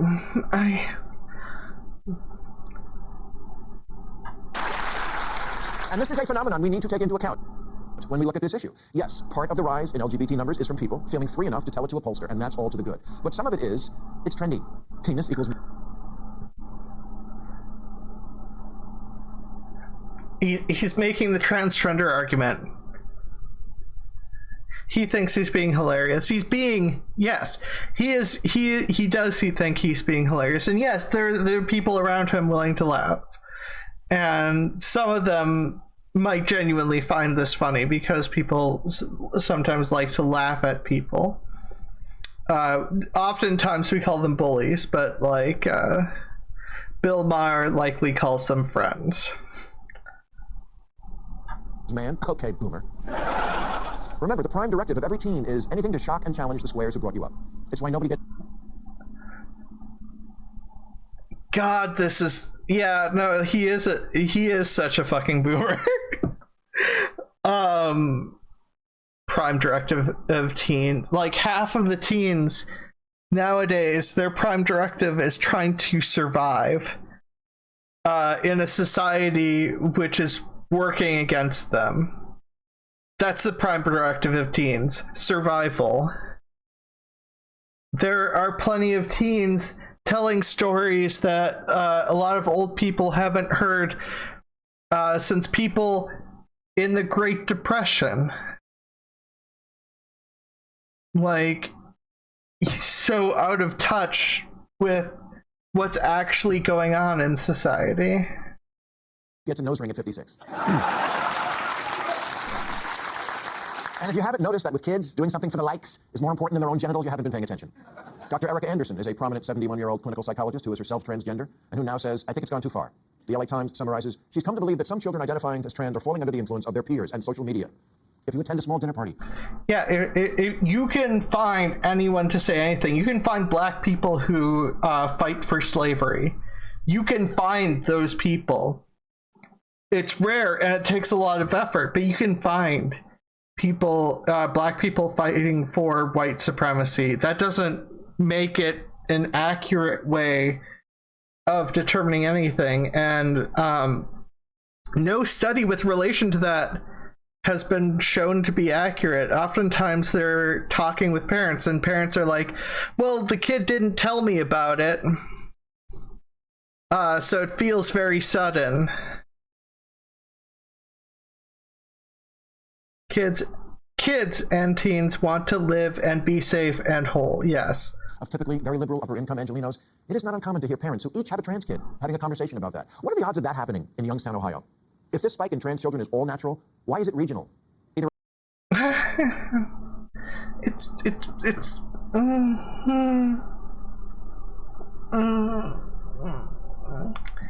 Safety is a thing. You don't see disabled people. You don't see the number of disabled people there are. That doesn't mean if you start seeing disabled people that there's a spike. That's not how that works. That's not how this works at all. Bill Maher needs to take a basic course in logic. He needs to take a basic course in logic because whatever reasoning he used to become a self-avowed atheist, he has forgotten all the fundamentals since he hasn't used them in any other way. Either Ohio is shaming them or California is creating them. It's like that day we suddenly all needed bottled water all the time. If we There are people who need bottled water all the time. I believe it's Flint, Michigan. In Flint, Michigan, people need bottled water. Oh, I wonder why they need bottled water. Oh yeah, the because of the terrible thing that ruined water. And by the way, people don't drink bottled water that much in America. Europe, bottled water is way more used than America.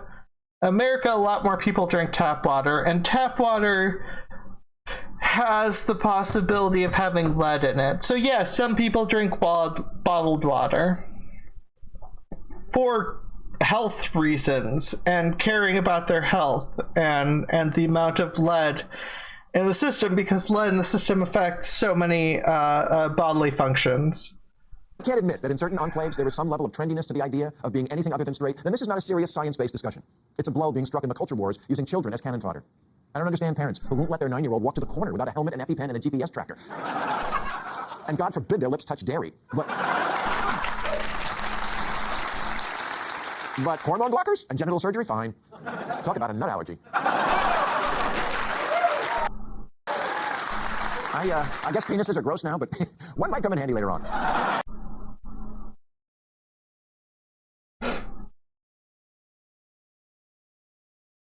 This is the best humor comes from a place of understanding. This is not quality humor.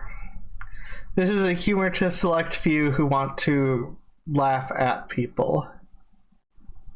Like, you can make jokes about various trans communities. You can make good jokes. But you have to understand what you're talking about to make good jokes. And he does not understand anything, which... And if you're a man who wants to experience life without a pair of balls, you do not have to get surgery. You can get married. We joke.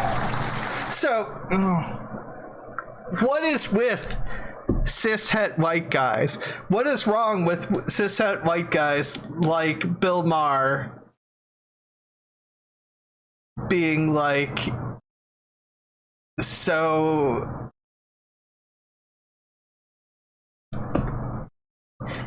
if you can't get pussy when you're married and you're a cishet white dude, you're doing either you're doing marriage wrong or you're doing sex wrong.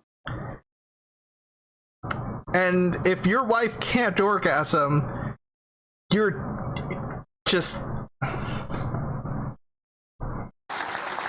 And never forget, children are impressionable and very, very stupid. Kind of like you. Bill Maher appears to be impressionable and also very, very ignorant.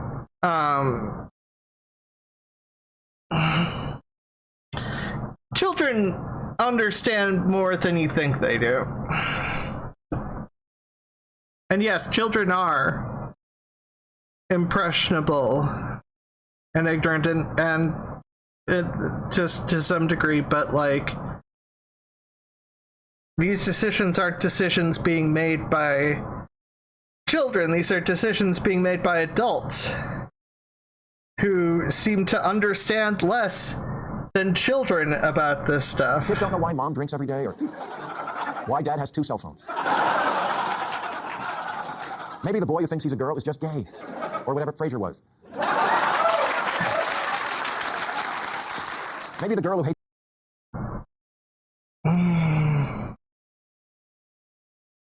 It's not how any of this works. Plenty of trans people are gay.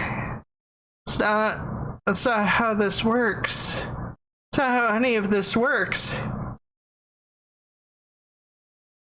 You have to take time to learn how your partner's body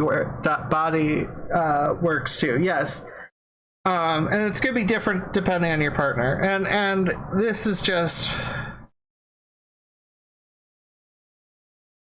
Hates girly stuff, just needs to learn that being female doesn't mean you have to act like a Kardashian. Maybe childhood makes you sad sometimes, and there are other solutions besides hand me the dick saw.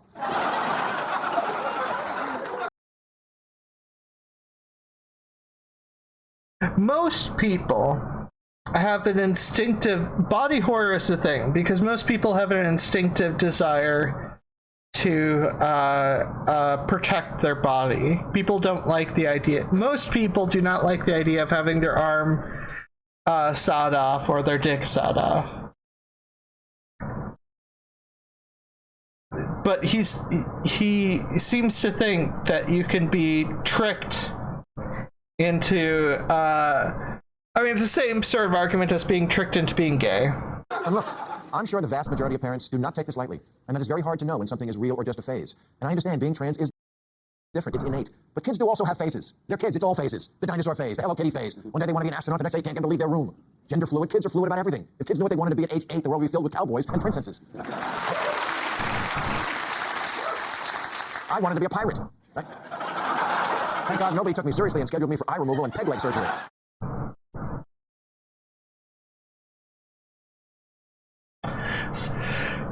So yeah, that took too long for me to set up, but yes, that is the general. Everything Bill Maher said is the general conservative breaking down of stuff and cherry picking data and strawman fallacies that are used to ultimately, you know, be scared that people are different, because all of what he just said there only matters if you have an ideal version of what it means to be human. You have to assume that there's a specific way that humans should be. Cis, heterosexual, straight. So, on to more news. Today's gonna be a long day in news. I was upset. I was worried because I did not have as many. I was worried about the lack of news. I was worried that because I only picked like 38 news stories, and even then, one of them did not function properly right when setting up. So 37 news stories. Which took about an hour and a half last week. We are 2 hours in, and I am not done. Feds warn employers against discriminatory hiring algorithms. So, basically, I don't know if you've ever applied for like a Target or similar companies, but there are ways in which people are weeded out, and that relates to you know, what counts as a job application worth looking at, worth even getting to the interview part. But also apparently I don't know if that's the only hiring software out there, but there are hiring software that filling out personality tests with job applications. Yes, this is the software. And yes, Target has been doing that since at least the early 2000s, because it's always been the case. Always been the case. Every time I applied at Target,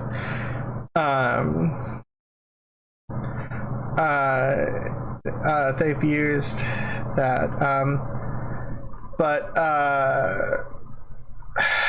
it's very much to weed out people who are too different,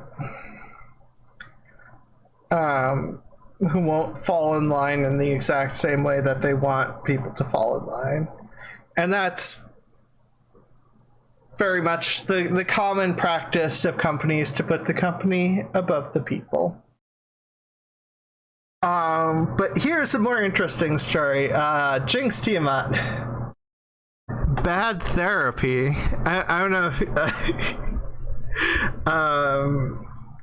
so some psychotherapy approaches are not only ineffective, they're actively harmful, and we're now starting to identify them.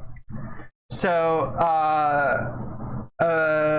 this is went to attachment therapy retreat designed to increase their emotional bond. While there, Candace underwent an intervention that's supposed to replicate the birthing process. Therapists wrapped her in a flannel sheet and covered her with pillows to simulate a womb or birth canal.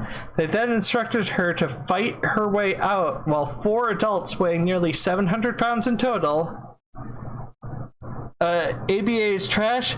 I wouldn't necessarily say the ABA is trash directly, but a lot of therapy is very much dependent on the therapist. There are good things and there are bad things, and we're still working through them. ABA is oftentimes, or wait, yeah. Or no, ABT is what I'm thinking of. Applied, or maybe it's ABA. I don't know. Maybe I'm misthinking. Anyways, but yeah. So after 70 minutes of struggling, pleading that she was dying and vomiting and screaming inside the sheet, Candace died of suffocation. Oh, the rebirthing. Oh, you know of this. I did not know of this thing, but yeah, someone died in this thing. Death is shocking. Obviously, Candace Newacker's death is a shocking and obviously recognizable example of an alleged treatment causing immense harm. Assessing whether a psychological treatment causes harm can be surprisingly difficult, and intuition is an unreliable guide. Take the popular school program, Drug Abuse Resistance Education, the DARE program. Remember the DARE program? You're a 90s kid, right? No, founded in 1983. So, I mean, I remember the DARE program growing up in the 90s. DARE appears to be potentially unlikely to harm. However, 2001, the U.S. Surgeon General deemed DARE ineffective decades after it was developed, and despite millions of dollars spent annually on its implementation.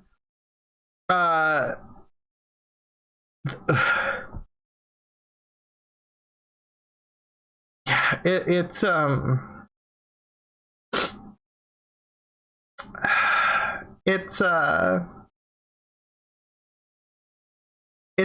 a problem, and there's a lot of psychology has a long history. Apparently people die from the rebirth thing a couple times a year. People die. People are murdered. You know, for the purposes of attachment therapy. People are murdered for attachment therapy, and the strong survive. That doesn't sound very steeped in... If that doesn't sound very steeped in fascist ideology, I don't know what does.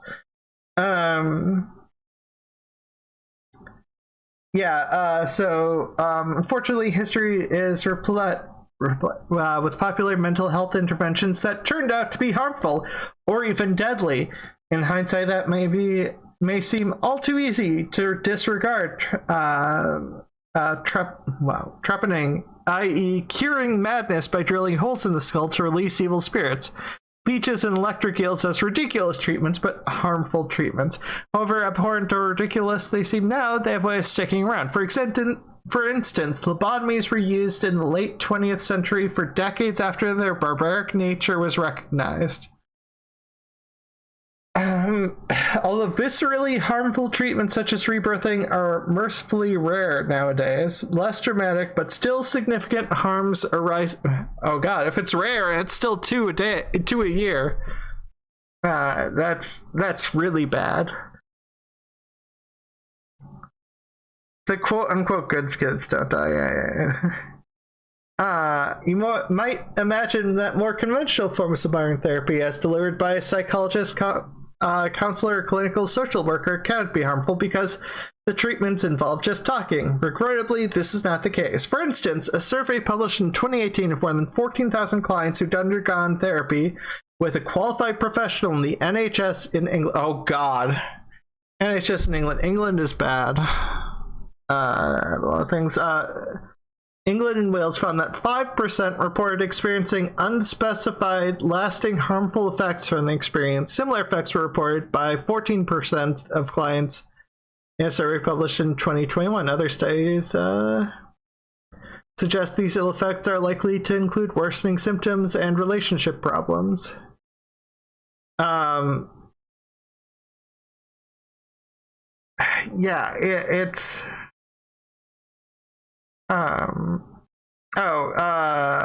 Similarly, rational emotive behavioral therapy, a forerunner to the American cognitive behavioral therapy change, was attempted to use a change to try to change a man's sexual orientation. Yeah, that does not surprise.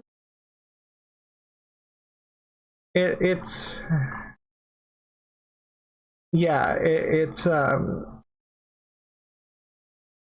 this is worth a read, and it'll be up in links when this goes up on YouTube. But yes, therapy is a minefield of good and bad, and you don't know what you're going to get. It depends on the therapist. You probably have a better chance if you have a marginalized therapist. LGBTQ therapist probably is more likely, but not even that is not a guaranteed. Not even that is not a guarantee that you will get a good therapist. And that's not to say that therapists not from marginalized communities are inherently bad or anything. That's definitely not the case. But if you are from a marginalized community, it's whether it's you're disabled, you're from LGBTQ communities, like very it is very easy for your problems to be ignored or dismissed by therapists who don't understand. But that being said, we're moving over to Ontario. So Ontario family has moved 8 times in 8 years in search of wheelchair accessible housing. They have yet to find it.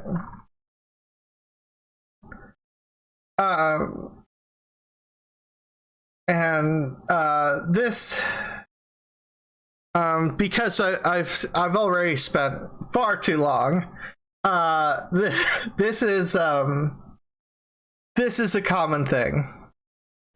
Houses are default inaccessible, and as soon as a new owner comes in, they usually strip the house of any accessible function in it, and remove any accessibility has to be rebuilt.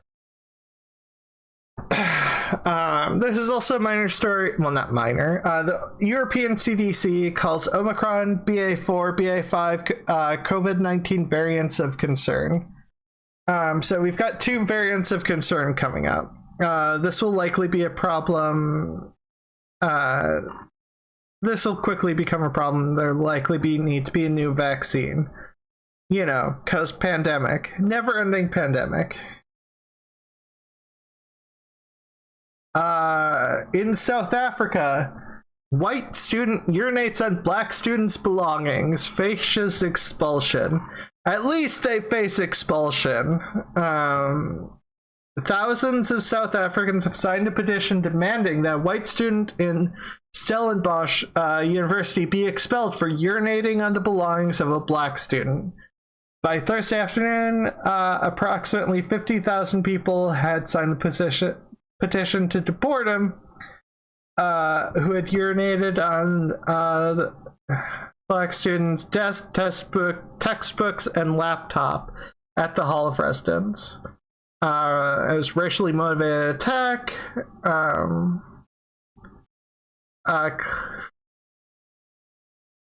It's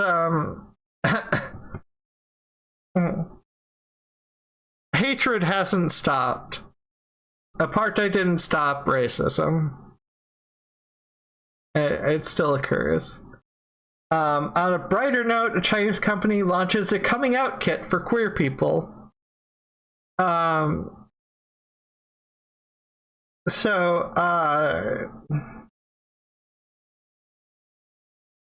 a lot of the conversation is taboo still in China. It's interesting, a Chinese company doing this. Which is, it's also interesting because I realize there are negative aspects to China, but it's good that good things, there is social change occurring. But it definitely, it costs money, and it's not necessarily accessible to poor people, which is the people who are gonna be at most risk. Australia. Special schools are being phased out. So Australia is doing, and this is not the only Australia story, but this is a move in the right direction. So basically, this is there's a move for inclusion of disabled people. Basically more disabled people in the schools that people show up in, and that inclusion will help strip away some of the discrimination. Australia still has a lot of discrimination in general, and and this is something that will cause generations in the future to have less discrimination towards disabled people by offering this inclusion. Yeah, it's great if they provide resources to communities. Yeah, that's with relation to the China story, but yes.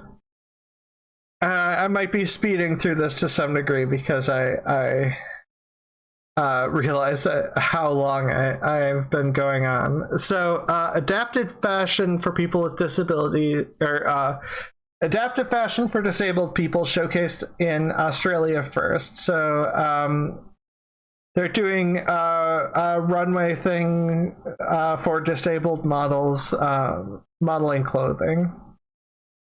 Which, once again, inclusion, 10 disabled models from across Australia, including,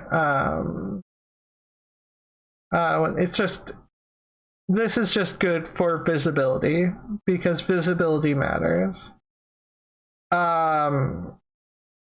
Tory MP Nick Fletcher accused of spewing hateful transphobic tropes. This is a common thing. I'm going to skip past this one. Author Sean Fay explains in simplest of terms why trans liberation would benefit us all. So, in an interview with Now Then magazine, Fay explains the reasons behind writing her book, The Transgender Issue and Argument for Justice, and why trans liberation is paramount in our effort towards a more accepting future. And ending racism, ending all the discrimination is generally helpful for everyone, because people eventually realize that they're in these communities sometimes. If you read and listen to mainstream media in Britain, trans people are constantly at best presented as some kind of nuisance, or worse, some kind of threat. Faye does not specifically view her reach for equality through a trans-specific lens. If you're talking about trans liberation, that means, as opposed to just trans equality or trans rights, is arguing that for dismantling of systems which marginalize trans people. And of course, a lot of the systems are things that marginalize lots of people who aren't trans as well, whether that be in terms of medical inequality, housing, or lack of social welfare. This is true in America as well, and the Republican Party currently swaths of the Republican Party here in America are trying to strip trans people of rights. But yeah,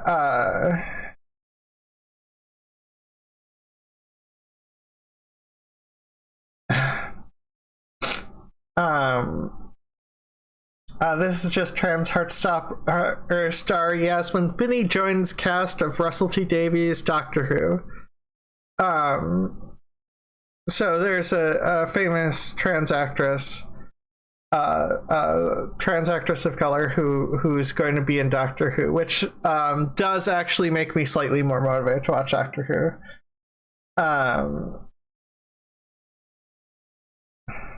In the 60th anniversary, so I haven't watched Doctor Who for a bit.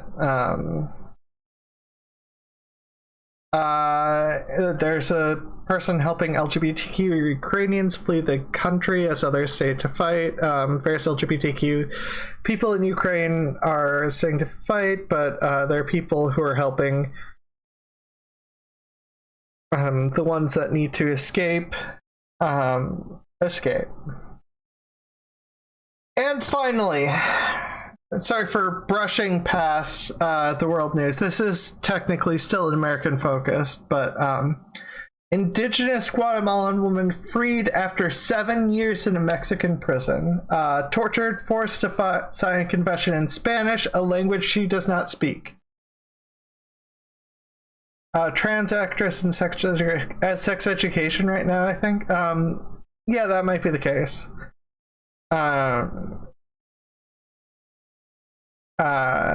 would not surprise me. There have been more trans actresses who have been able to come out and work. So an indigenous Guatemalan woman who spent more than 7 years in prison in Mexico without trial has returned to her homeland after a court ordered her release.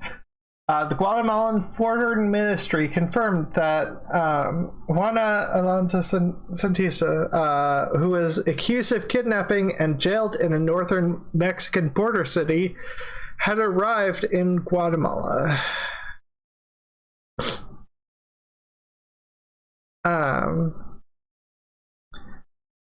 Yeah, so this is likely I assume this is when it comes to indigenous population being arrested, I have to assume discrimination at some point. Yeah, she was detained by immigration officials while in Reynosa, a Mexican border city across from McAllen, Texas, and one of the main smuggling points. Police then accused her of kidnapping and put her in jail. So, immigration officials everywhere are the worst. And with that, I will need to take a break. I will be back with League of Legends content, but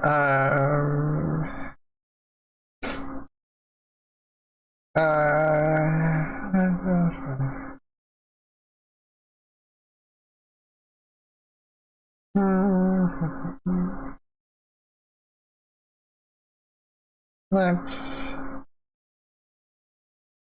check out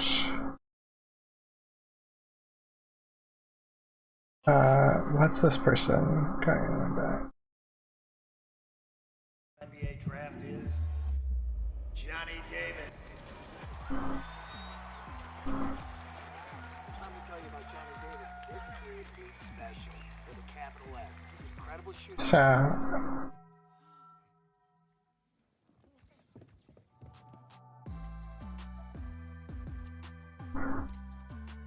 The toasted cheddar chalupa is back, only at Taco Bell. okay,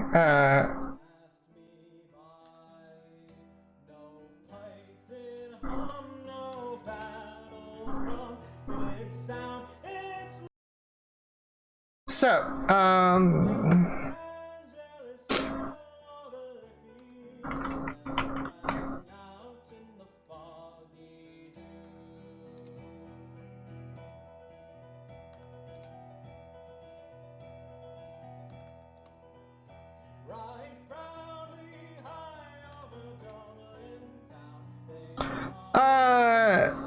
I don't know who this person the activism is for, but I'm gonna play the ending and then raid the channel, and everyone can.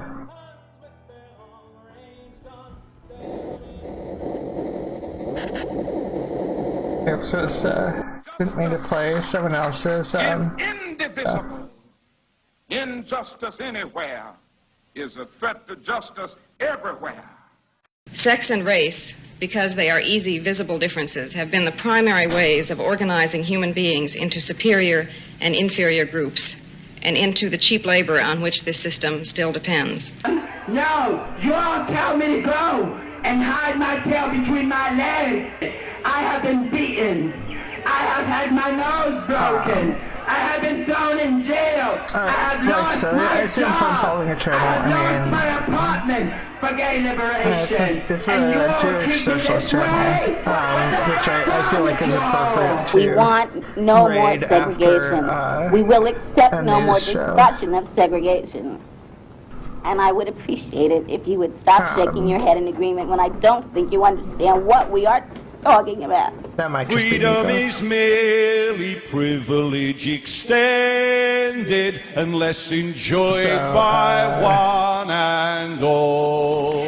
All we are doing with this bill is allowing two people who love each other to have that love recognised by way of marriage. That is all we are doing. I enjoy speak the not for myself, but for those without voice can be heard. Various content, and Those who have fought for their rights, it's sometimes interesting to their listen right to live in peace. Sometimes, especially in this body, people. I feel as though I might be a if bit out of Christ it. himself walked through these doors and said what he said thousands of years ago, he would be maligned as a radical and rejected from these doors.